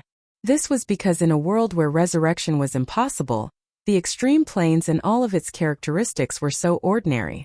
A Lamiter would never risk his life to rashly lure an opponent who was much stronger than himself into his own kingdom. However, there were always exceptions to everything. Facing the Lord of Purgatory Akenta's attack, Brendel suddenly realized that he did not have the slightest bit of fear. It was even difficult to find such an emotion in his heart when he absorbed this devil king into his own law and kingdom. He suddenly realized that what was surging in his heart was actually excitement. The classic miraculous battles of the past. At this moment, she was reborn in his heart. So much so that when he saw Akenta's expression change abruptly and reveal a terrified expression, a smug smile even appeared at the corner of his mouth. That's right. The moment Brando opened the extreme planes, Akintu understood that he had been fooled. This human couldn't defeat him, but he didn't seem to need to defeat him either. Because in fact, the moment he made his move, the outcome of this battle had already been decided. How dare you? Akenta couldn't help but widen his eyes. He saw the sneer on Brando's face, and his heart was already cold. This coldness instantly turned into a kind of shame that went straight to the top of his head, and all the shame and anger turned into a heart full of murderous intent at this moment. He let out a shrill scream, and when he made his move again, it was already a full blow with anger. But in fact, this didn't make much of a difference to Brando, because in his extreme planes, it was impossible for him to resist such a blow. Even if he unfolded his kingdom, the power of this blow would be magnified thousands of times. Just like the unlucky bastard he killed in the Battle of Ampere Seal. Thinking of Williams, Brando couldn't help but reveal a bitter smile. He didn't expect that the same thing would happen to him one day, and he didn't know if this was a kind of retribution. Then he silently lowered his head and watched as Akenta's claws passed through his defense without any hindrance, and swept heavily on his chest. The aftermath of this blow directly swept through the entire extreme planes that was formed by the laws of time and space. As a result, the entire extreme planes almost completely collapsed in an instant. Brando only felt his vision turn black at that moment. He opened his mouth wide and almost couldn't make a sound. Although he had already predicted Akenta's power, he still didn't expect the power of this purgatory lord to be so terrifying at this moment when he was angry. Pages of light screens popped up in front of his eyes almost at the same time, and each page was full of warning messages. He saw his HP drop rapidly, and it could even be said that it was only a moment before the long HP bar turned black. Then the unyielding talent instantly took effect, and the HP value changed at an unimaginable speed until it became an almost uncountable number. And in front of this number, there was a shocking minus sign. But it was far from the only time. The extreme planes collapsed, and all abilities related to elements were instantly locked down. The pages that represented the elemental realm all turned gray, and skills and descriptions began to disappear one by one, and all elemental abilities collapsed one by one, and finally returned to the initial elementary concept of static and stable. And then the EXP that was affected, the EXP bar was shrinking at a speed visible to the naked eye, and the numbers above were madly shrinking, and Brando could even feel the weakness of power leaving him. He knew very well that this was the collapse of the power level caused by the collapse of the extreme realm. For all of this he was actually prepared in his heart, but when he really faced such a scene, Brando couldn't help but feel uncomfortable. But at least he won. As long as the laws could take away the amber and the others. He knew that Akenta couldn't keep him, and the unyielding talent would at least save his life. Without the mystery of the Emerald Mystery, Akenta would never leave this stopped world. This place would become the new and eternal prison for the King of Demons. And this was also his plan. The extreme planes was dissipating at an alarming rate. Brando stared at Akenta, who crossed paths with him, and the latter obviously had not yet reacted. It could hardly believe that under its attack, in the law kingdom of a human who was only in the domain of the sage, its attack did not directly kill him. The Demon King could not help but groan in its heart at that moment, wondering what had happened to this world in the nearly 10,000 years it had been sealed. It watched as Brando's life rapidly faded in front of its eyes, but no matter how it faded, the other party always maintained signs of life. "You are not human." It could not help but scream in shock and anger. "Immortal, how is this possible? How can there be such a person in this world?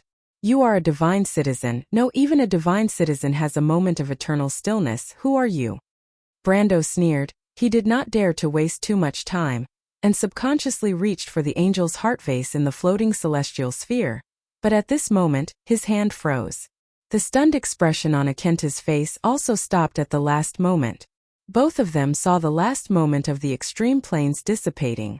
But what they saw was not the scene they imagined. Standing in the middle of the vast galaxy was the figure of a young girl. She was wearing a long robe, but it could not hide her graceful figure. Her black hair was scattered behind her, dancing without wind. She turned her head, and her dark silver eyes swept across Brando and Akenta's faces with a trace of pity and ridicule. Alaz fell at her feet, floating in space with her head down.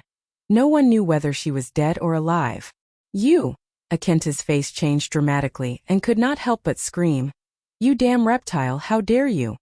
However, it suddenly stopped talking. His face turned pale, and his huge body started to tremble uncontrollably. It was as if he wasn't a powerful demigod, but an insignificant character. Akentu, the young girl spoke, but it was not the voice of Fuluafa. You disappoint me. Brando only needed a moment to distinguish the voice. Roman. No. He was almost moaning as he muttered to himself. Twilight Dragon. Human. Fuluafa's gaze fell on Brando. We meet again. I'm glad you brought my servant to this place.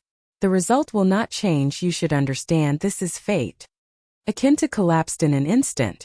Next, Fuluafa continued, is the moment to reveal the fate of this world, although it has been a long time since it came. After that, the young girl turned around and walked towards the floating amber. A moment later, Fuluafa stopped, and the amber was already in front of her. Fuluafa, the young girl spoke again.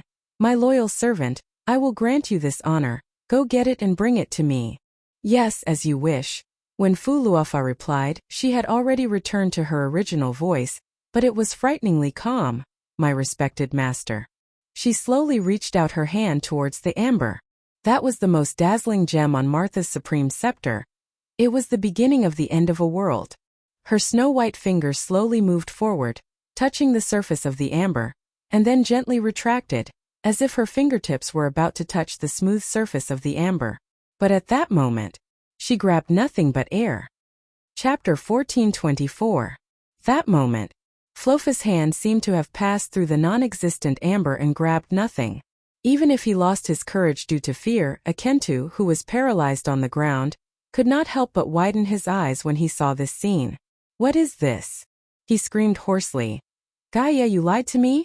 However, no one cared about his fear and resentment, because the voice of the Demon King was quickly drowned out by an even sharper howl.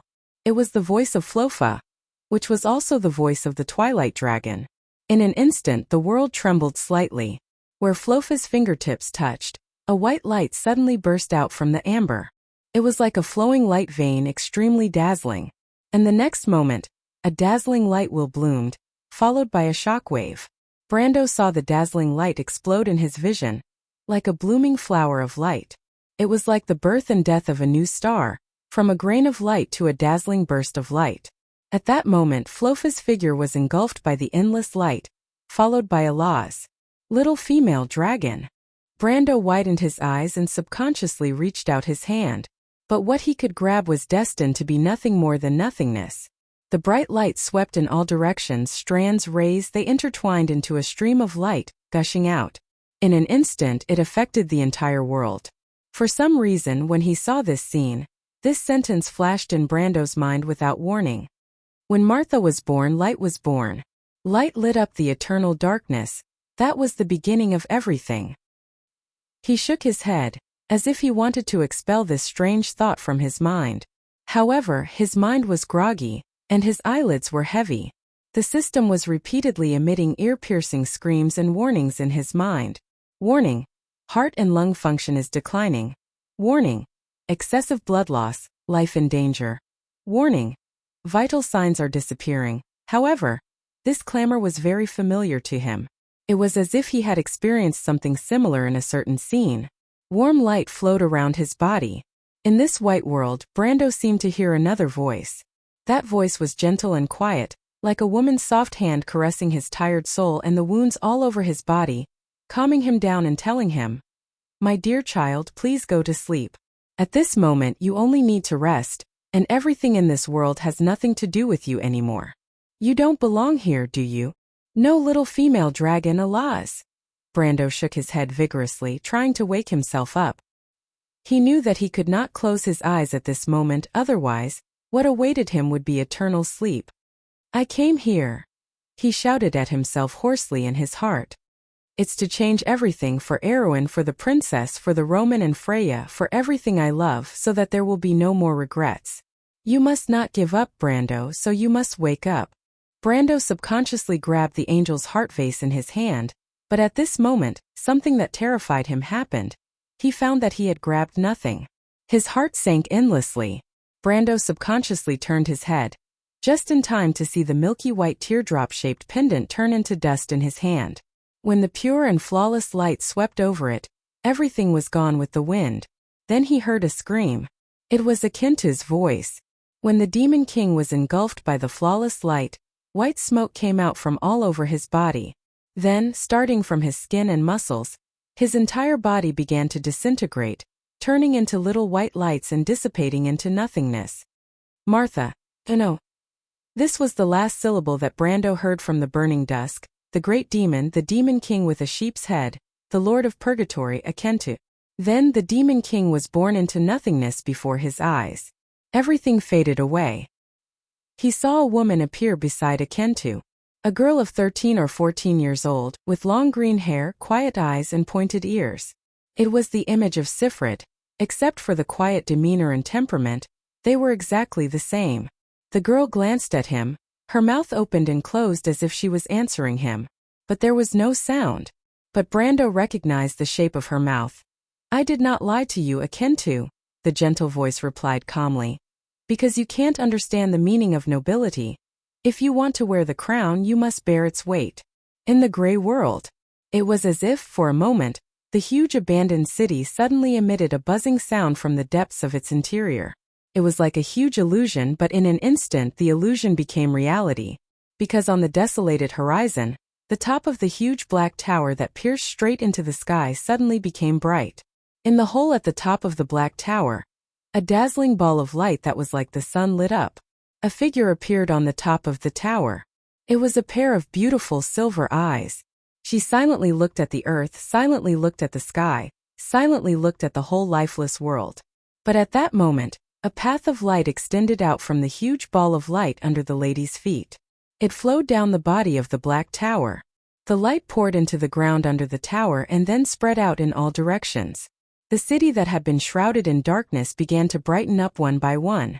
She looked at all of this. It was as if after thousands of years, this stagnant world had once again come alive. Then she looked up. Under the gentle gaze, the silver lines of law arose from the arc-shaped sky. They crossed thousands of miles, intertwined and weaved with each other, and gradually formed a huge network full of grids.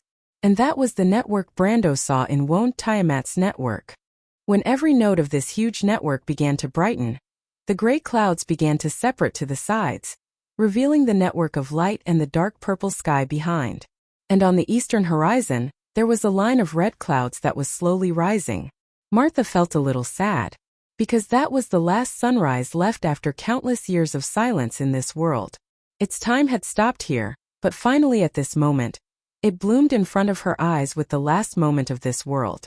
She saw the Witch King constellation, Lyra constellation, Winter Moon constellation, the Platinum Dragon Bahamut, the Blue Calamity, and the blazing and crystal stars. It was a sky full of stars. They reappeared in the sky one by one. It was the sky of a past world, but at this moment they were also the sky of Woned. At this moment they were equally dazzling. She silently looked at all of this. Above the clouds a pair of black eyes opened. Those eyes were flickering with anger and resentment, as if a vortex-like void had formed around it. That pair of eyes stared at her. Then a dignified and deep voice echoed, "Martha, as expected, you were still hiding in this place." That voice rumbled above the clouds like thunder. The anger contained in it seemed to want to burn this world. The first rays of dawn on the horizon divided the world, the night sky, and the stars in Martha's eyes into two. But in the depths of her eyes, the red of the sky was reflected, seeming quiet and deep. Martha's tone was very calm. "This is only the last consciousness I left behind. The last energy of my network is placed in the throne, waiting for this moment after 1,000 years' dusk. You did everything you could to protect these lowly insects, but it was meaningless. You won this time, but what about next time? And the time after that? You will not be able to protect this world forever. Martha, the inheritor of the ancestors' bloodline is already in my hands. One day everything will end in my hands." Martha did not answer. The Twilight Dragon sneered. "Actually, you no longer exist in this world, Martha. I learned about your death from the network you created. Your comrades, your creators, all of them have fallen into eternal slumber in this war. In the end, even you were not spared. But I, on the other hand, am eternally. It's a pity, Martha. I can't let you see the moment when everything is realized. The end of all things, the end of the world. The result of this war between us can only be witnessed by me alone in the end. The Twilight Dragon's tone was somewhat bleak. Well, there will be an end to all of this, Martha. 6 eras of war. As my opponent, perhaps in my long memory, I can remember this moment, remember you lowly insects. In a sense, for you, this is enough to be proud. Its voice gradually faded away. That pair of pitch-black eyes slowly closed after seeing the last sunrise of this world. Martha looked in the direction where the Twilight Dragon left with a calm expression. Your arrival here has proven everything, Dusk. For thousands of years, all the sacrifices made by the gods have had value at this moment, Martha replied softly. At that moment, the rising sun on the horizon cast the first ray of dawn on her face. Because the long night has passed and dawn is coming. You only got one thing wrong, Dusk. The sages and I have never regarded escape as the final salvation. Chapter 1425. The whole world suddenly quieted down. Even the system's warning that kept echoing in his mind completely disappeared at this moment. Gaia. You are the goddess Gaia. Brando suddenly realized something and could not help but shout to the girl who looked like Sifrid. Please help us. But he could not hear any sound even though his mouth opened and closed. Gaia turned her head, and her green eyes stopped on him. There was a peaceful gentleness in her eyes. The girl nodded at him, then turned around and disappeared into the white light. Brendel could feel his heart sinking to the bottom. He subconsciously turned around. His vision seemed to be filled with illusions.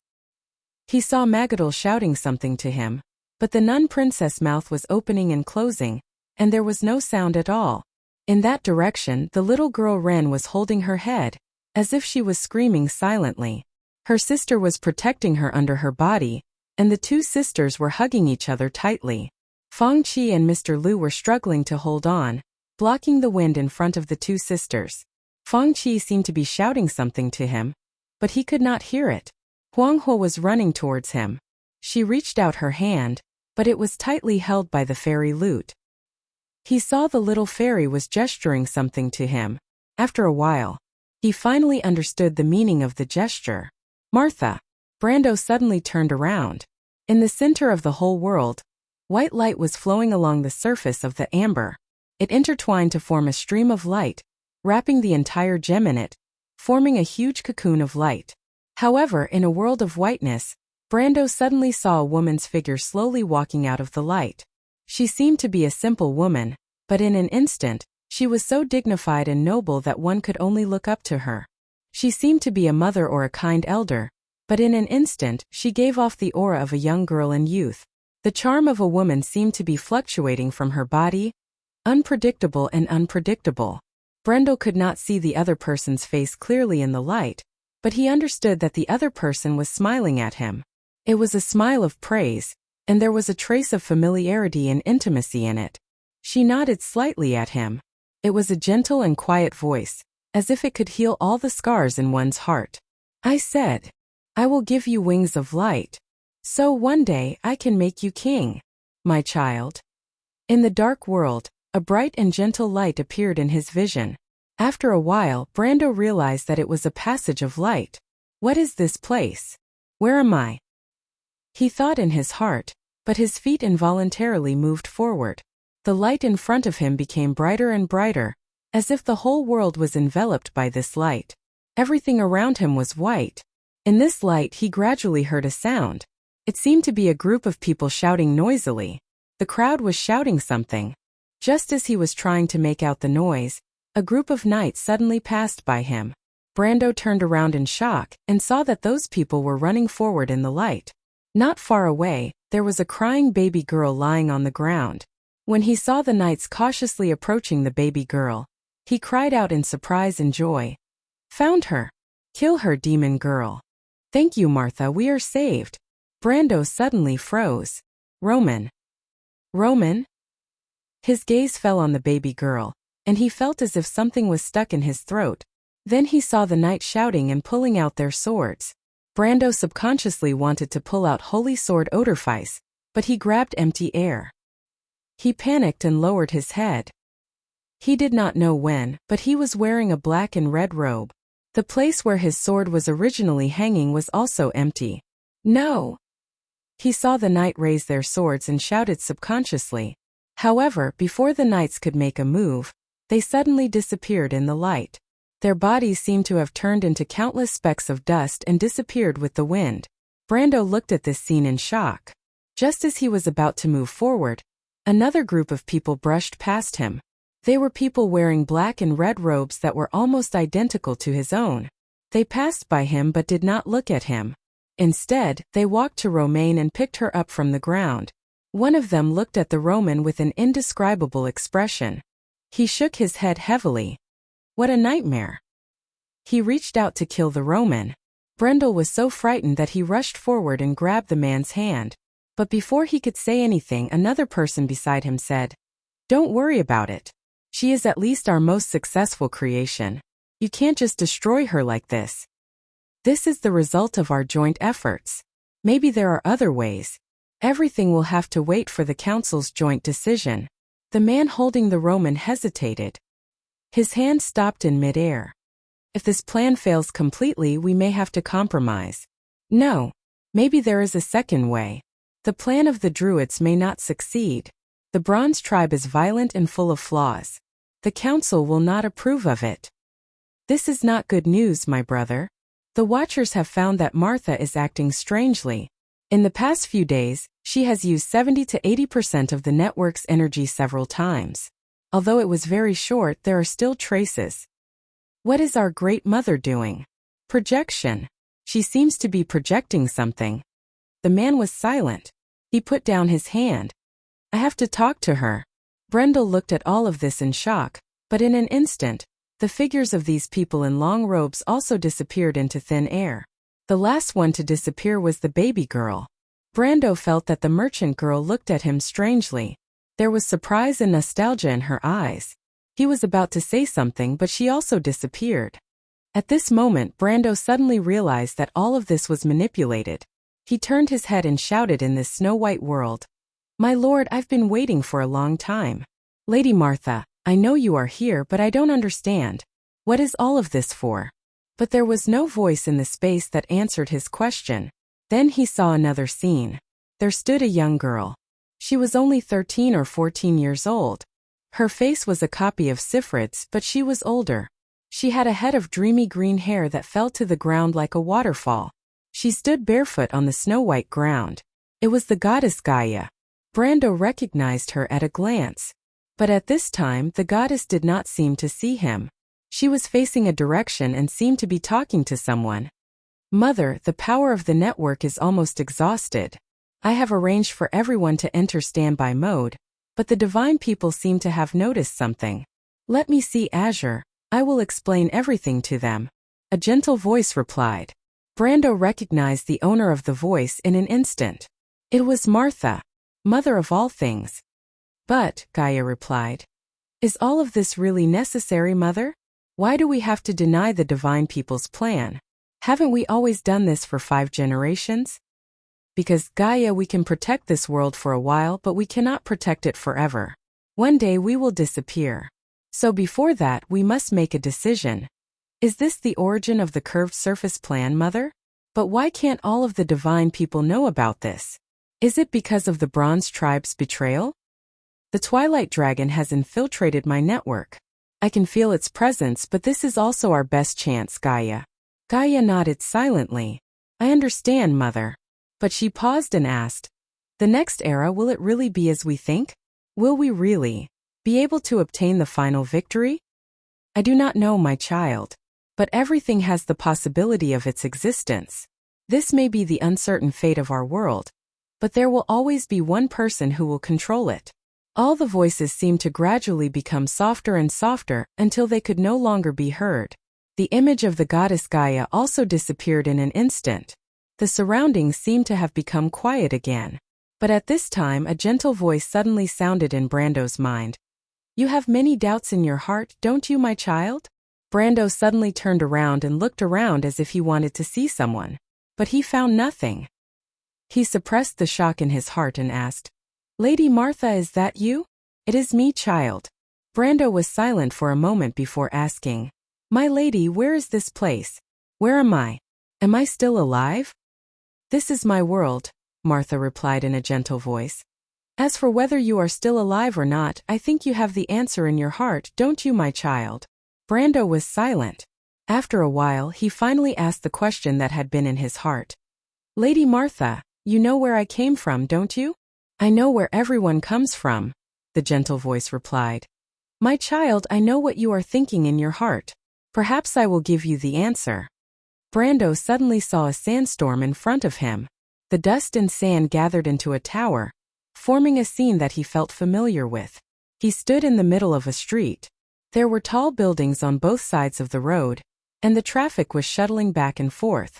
Looking back, he could even see the dazzling array of shopping malls and billboards. On one of the billboards, there was even a poster about the Amber Sword. All of this was so familiar to him. It was everything in another world. His past memories. Chapter 1426. He even saw a person. It was a middle-aged man, wearing a pair of black-rimmed glasses and holding a briefcase. He was walking towards him. For a moment, Brando almost raised his hand to greet the man. Everything was just like the old days. That was his teacher, who occupied a very important part of his childhood memories. He even remembered that the teacher had a daughter, a lively little girl. But how many years ago was that? 10 years? 20 years? Brando was a little stunned as he watched the man walk past him. Then, everything vanished into thin air. Lady Martha, this is... Brando felt that his voice was slightly hoarse. My child, Martha's gentle voice echoed. Everyone has their own past. We are the same. The divine people once came from such a world. That world was destroyed in the flames of war, and the people who survived were called the first generation.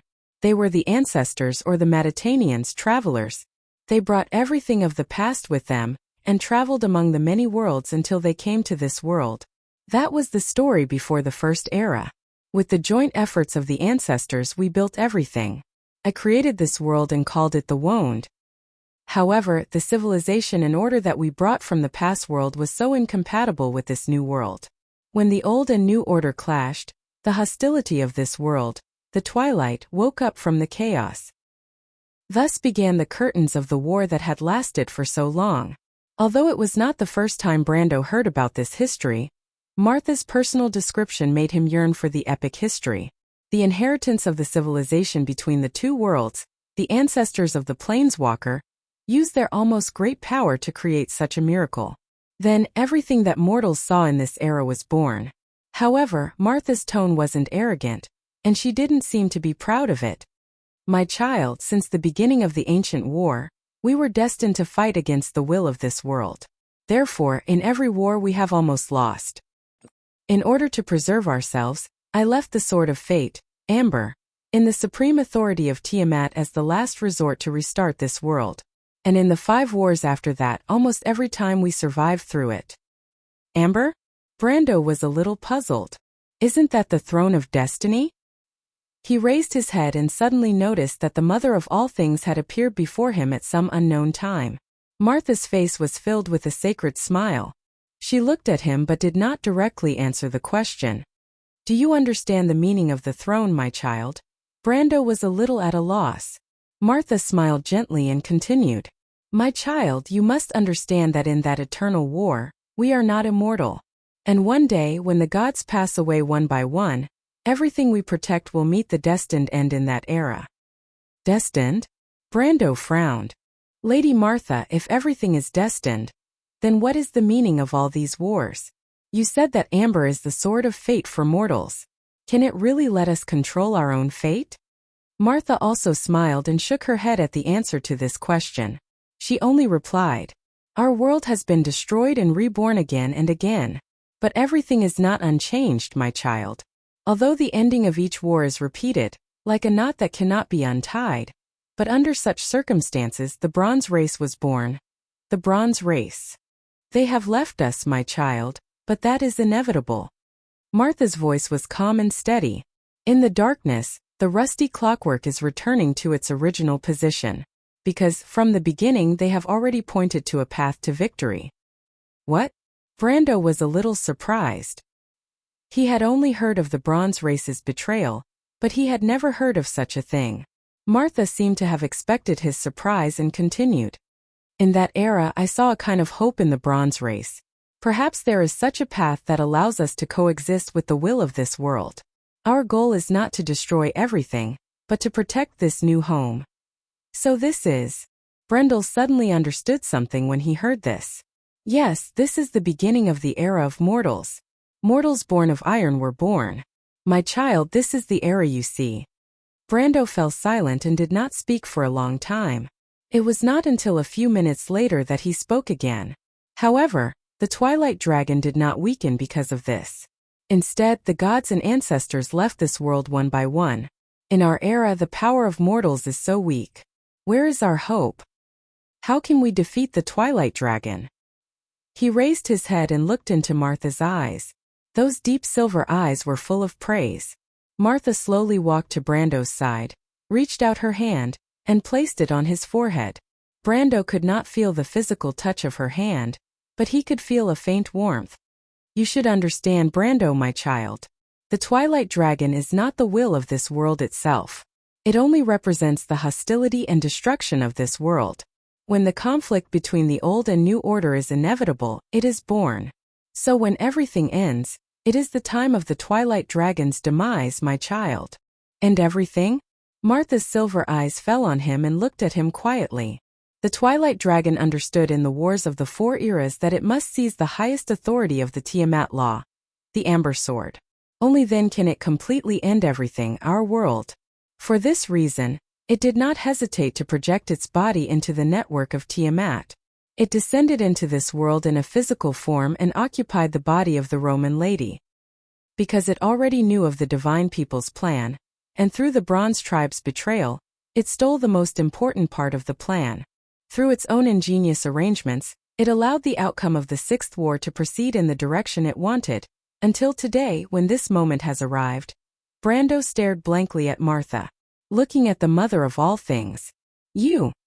He asked in a daze. You already knew? Martha nodded silently. Because from the beginning the gods actually had two plans. Brando opened his mouth slightly. Their first plan was called the Throne of Destiny. In this plan, the gods used the bloodline of the ancestors to create the Roman lady. When the Roman lady grew up, she could use the Amber Sword to restart our world, and let everything return to the beginning. And that era will be the beginning of the next war. But this plan is actually just a cover, Martha replied shockingly. The real plan is actually the wound plan, which is the curved surface plan. This plan is the beginning of the end of everything. That is? When the Twilight Dragon descended into the law of Tiamat through our first plan and obtained a physical existence through the Roman lady, it was indeed the moment it was closest to victory.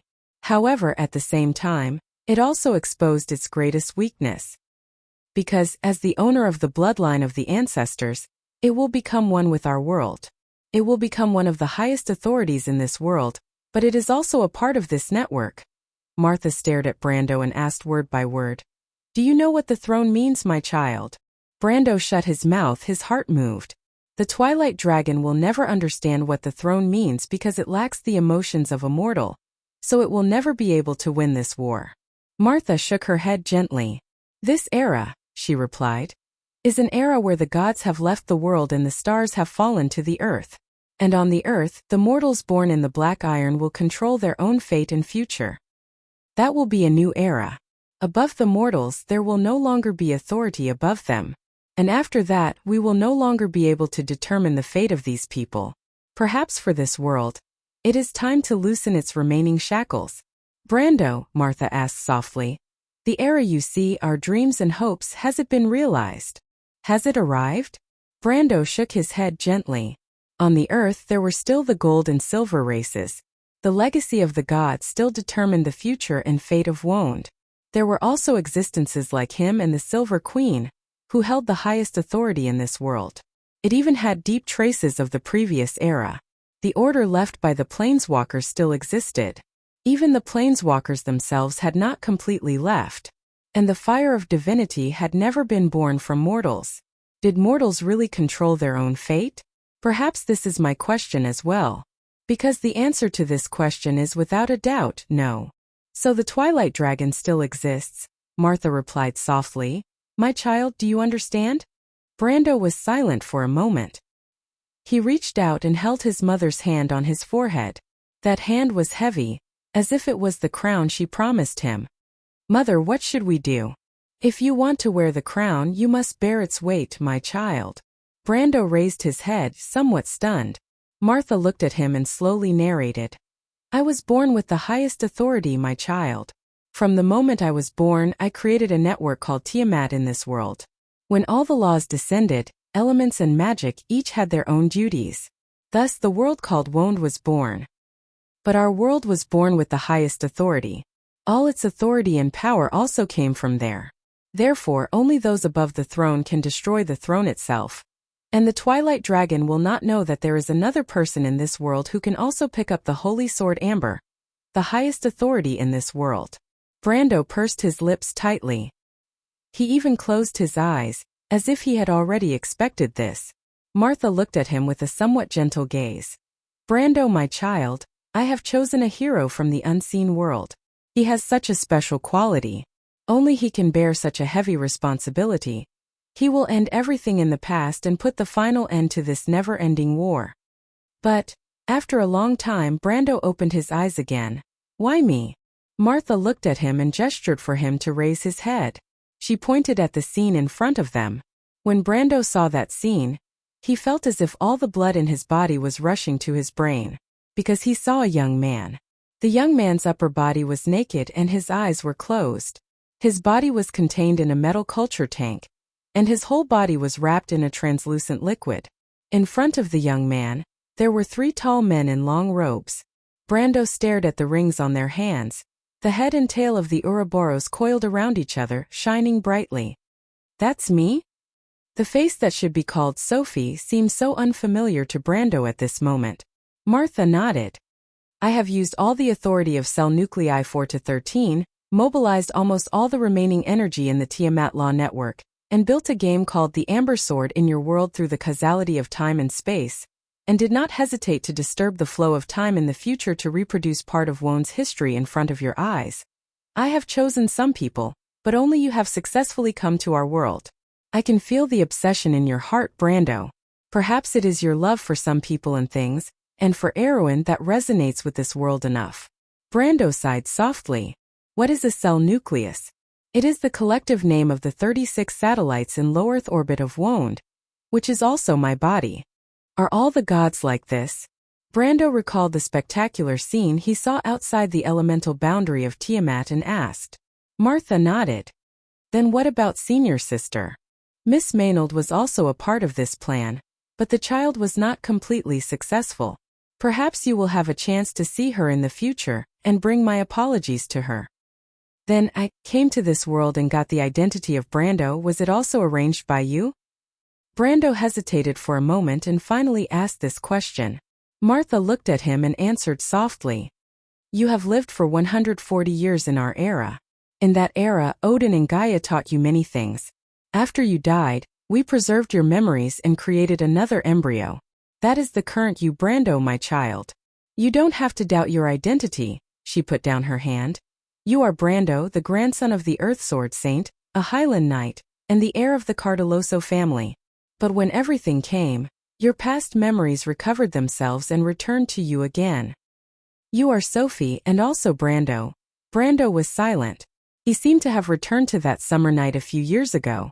At that time, at this moment, he silently said to himself, Yes, I am Sophie and also Brando. Then allow me to ask one last question, Lady Martha. Martha looked at him and nodded in tacit agreement. Why did you project the curved surface project into our era? And where did the ancestors come from? And why do we have the highest level of authority in the Tiamat network? At this point, Brando raised his head. He saw Martha's silver eyes flickering with a gentle luster. Because you and the ancestors have the same bloodline, Brando. It is not contaminated by the laws of this world at all. The first generation of people who came here, they should have had another name. Their homeland was once called Earth. Chapter 1427. Delphian? Miss Delphian. The distant voice seemed to come from another world, faintly discernible. The Prime Minister's daughter slowly opened her eyes. Her eyes were as deep and beautiful as an amethyst. The first thing she saw was the slightly dazzling sunlight passing through the shade of the trees. It was the sun afternoon, and it dyed the layers of leaves in light yellow and tender green. The veins of the branches and leaves were clearly visible under the sunlight, and the dull and monotonous sound of insects echoed in the forest. She frowned as if she was recalling something, but soon her face showed a palpitating expression. Delphine gasped softly and blinked her eyes. Then she saw the pair of eyes that were staring at her not far away. "My lord, are you okay?" Brando looked at Delphine, whose face was as pale as if she had just been fished out of the water. He noticed that she subconsciously curled up, and could not help but wonder if she had just woken up from a nightmare. "Can you help me up, my lord?" Brando looked at her for a moment and nodded. He reached out and held her shoulder, helping her up and sitting her on a rock. Delphine's body was almost soaked in sweat, and her face was pale as if she had just recovered from a serious illness. She only looked up and stared at the former in a daze. Brando was a little uncomfortable under her gaze, and could not help but lower his head to avoid the latter's gaze. The first thing he saw was the girl's snow-white slender neck. The dazzling white skin was slightly translucent under the sunlight, and the capillaries below were clearly visible. "Oh, do I look good?" Delphine suddenly asked faintly. "Ahem. I still don't understand." "What don't you understand?" Brando was stunned. "I don't understand what you're thinking." "Me? My lord, don't tell me you're not moved at all?" Delphine looked into Brando's eyes, and her eyes were a little blurred. "I've been your mistress for a long time, haven't I?" She raised her hand and stopped Brando from speaking. "I understand. My lord is so afraid of me because I am a vicious woman, right?" Brando frowned. He could faintly hear a hint of depression in Delphine's tone. He rarely saw the Prime Minister's daughter like this. "No, Miss Delphine. I understand. That's pity and some guilt. You want to pity me and give me alms. Because you took my body, you want to be responsible for me, right?" Brando froze slightly. Delphine lightly shook her head, her purple eyes revealing a deep light. "How laughable. Actually, if we were in the Empire, I would definitely not fall for a coward like you. My lord, Elman is 1,000 times more resolute and cold-blooded than you. This is why I chose him." Brando couldn't help but feel a little unhappy when this woman described him like this. Although he didn't care about some of her values and opinions, he was still a man after all. Seeing Brando's expression, the Prime Minister's daughter's eyes flashed with a hint of surprise. "It seems that I have angered you, my lord." "No, Miss Delphine. Even if there is someone who is 1,000 times colder than me, it is not worthy of my envy. In fact, it is the opposite." Brando would never admit that he was jealous before. Delphine suddenly sighed. "Yes, it is indeed not worthy of your envy." Brando was stunned. "Because one by one they have become a thing of the past. Just like me, the empire of the past has fallen apart. What is left of everything I have pursued?" Delphine faintly asked herself. Perhaps the truly laughable one is a woman like me who does not know herself. Brando saw her downcast expression and faintly felt something in his heart. He knew that what she had seen and heard these days had affected her. After all, she was just an ordinary person. Even if she was the eldest daughter of the Prime Minister's family, how could her original knowledge and schemes surpass the class she represented? It was at this moment that he suddenly realized that the most precious treasure that his 2 lifetimes had left him might not be the highest authority known as the system. Instead, it was the vision that allowed him to not be limited by history and the present, allowing him to directly see through the future and the confusion. Everyone in this world was bound and shackled by their own fate and what they had seen and heard, but he was already standing at the intersection of history and the future. Because he had once witnessed the arrival of such an era with his own eyes. That was the past, present, and future. They had no secrets in his eyes. Thus, in the Dark Age, a king descended. Everything he knew, the world had no secrets in his eyes.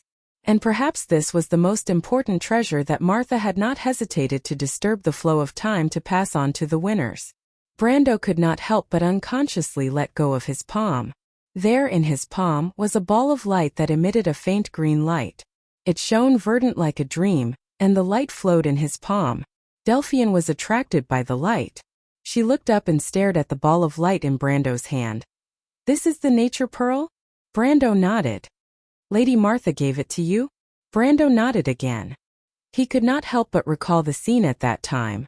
After Martha softly answered all of this, the space quieted down. It was so quiet that one could hear a pin drop. Brando felt his mind in a mess. He could not speak for a long time. The people of God were earthlings, so as a pure earthling, everything seemed to have a reasonable explanation. After a while he stammered. So, I'm the only person who has the highest authority other than the Roman? Martha nodded gently. She said softly. So do you understand, my child? Now you will become the only hope in this world. Until that day, Wone's fate will depend on your choice. Martha's voice was as gentle and peaceful as ever, but Brando frowned. I don't understand, Lady Martha, I don't understand. Since the Azure Age, didn't the gods leave the world to create an era that belonged to the mortals? Amber is the holy sword that the mortals control, but if the survival of the world is still in the hands of one person, how can it be called our self-salvation? If, he could not help but raise his voice. If one day this world no longer has such a savior, where will the mortals go? In that era, who will fight against the Twilight Dragon? If this is the future we foresee, then what's the meaning of its existence? Madame Marcia, could it be that everything we did was just to return everything back to square one? Brando was suddenly at a loss. If this world only needed a supreme king, a savior, then what was the difference between his choice and that of the Silver Queen? What right did he have to accuse the Silver Queen of doing everything wrong? What was the meaning of the Darkness Dragon Odin, the 4 sages, and the sacrifices of countless predecessors? No, perhaps all of this should not be like this. He could not help but raise his head, as if wanting to get an answer from the face of the mother of all things. However, Martha just looked at him and smiled slightly. This is very good, my child. She suddenly raised her hands, and in her palms was a crown of light. This is really very good. Perhaps one day you will remember what you said today. Wjat? Martha gently interrupted him. Brando, you have to understand that for this war, it has just begun. A mere Kintu is nothing. The crisis is far from over. The Twilight Dragon already understands that this is just a trap, and I have never placed the throne of destiny here. And when it turns its attention to Woned, this war will truly descend. Even if its body is still sealed by the mortal sages, it still has thousands of claws. Find the throne of destiny before the Twilight Dragon, use the key of destiny, and open the path to the future. Who will dictate the fate of mortals? Martha's gaze was both gentle and sentimental. Brando, it will be left to you to choose for yourselves. Lady Martha. She had already gently lowered her hands. Brando, my child, perhaps one day you will become a king. On that day I will crown you in the clouds. You will bathe in the mountains, and all the voices of the world, all the people, and all the countries will call you king. Your throne will be above the flame of destiny, at the peak of the ancient sages. You will be the one and only ruler of this scepter, the master of all the worlds and the king of Woned. When that day comes, Brando, please follow the voice in your heart. At that moment you will understand everything. Brando raised his head and watched as Martha gently lowered the crown, letting him feel the heavy weight of the crown. Remember my words, child. Martha's tone was unprecedentedly serious. If you want to wear the crown, you must bear its weight. She gently lowered her hands and looked at him one last time. Then the mother of all worlds and all things slowly turned around and walked forward. Lady Martha. Brando trembled slightly, as if he understood something. My child, farewell forever. From now on, the fate of the world will be tied to you. Martha smiled slightly. She seemed to have walked into a white light. Her figure gradually moved further and further away in the light, finally turning into scattered light spots. Brando looked at this scene in a daze, and in that light, he seemed to see many people and things. They slowly came to his side and said goodbye to him one by one. Do you still remember me, Sophie? I am Crystal, we will never meet again. Little one, do you understand now? What is the origin blood? The man laughed. It is just the blood of the dark god, what is it to you? He patted him on the shoulder. Take good care of the Roman and take responsibility as a man. Finally, a girl with long green hair that reached her ankles came in front of him and looked at him quietly. Sophie, I know you have forgotten the days we spent together, but do not forget the ideals and beliefs of the Truth Symposium. Take good care of yourself. Goddess Gaia. Brando blurted out, but he immediately shut his mouth and looked at the woman who suddenly stood in front of him with some surprise. Ma, Princess Magadol? Why don't you call me Project 13? The woman who looked like the nun princess had an unruly smile on her face. She shook her head and replied, but forget it, it is all in the past anyway. Besides, this project itself is just a cover-up. You are. Brando suddenly reacted. Tell her to forget about me. The woman smiled. I only want her to be happy. The woman bowed to him. Project 13, I bid you farewell, Mr. Sophie. One by one the figures disappeared. The space seemed to have become quiet again. Brando looked up, only to see the light spots in the sky falling between his shoulders and hands. He subconsciously raised his hands and gathered a ball of light in his palms. The ball of light flickered, verdant like a dream. Oh,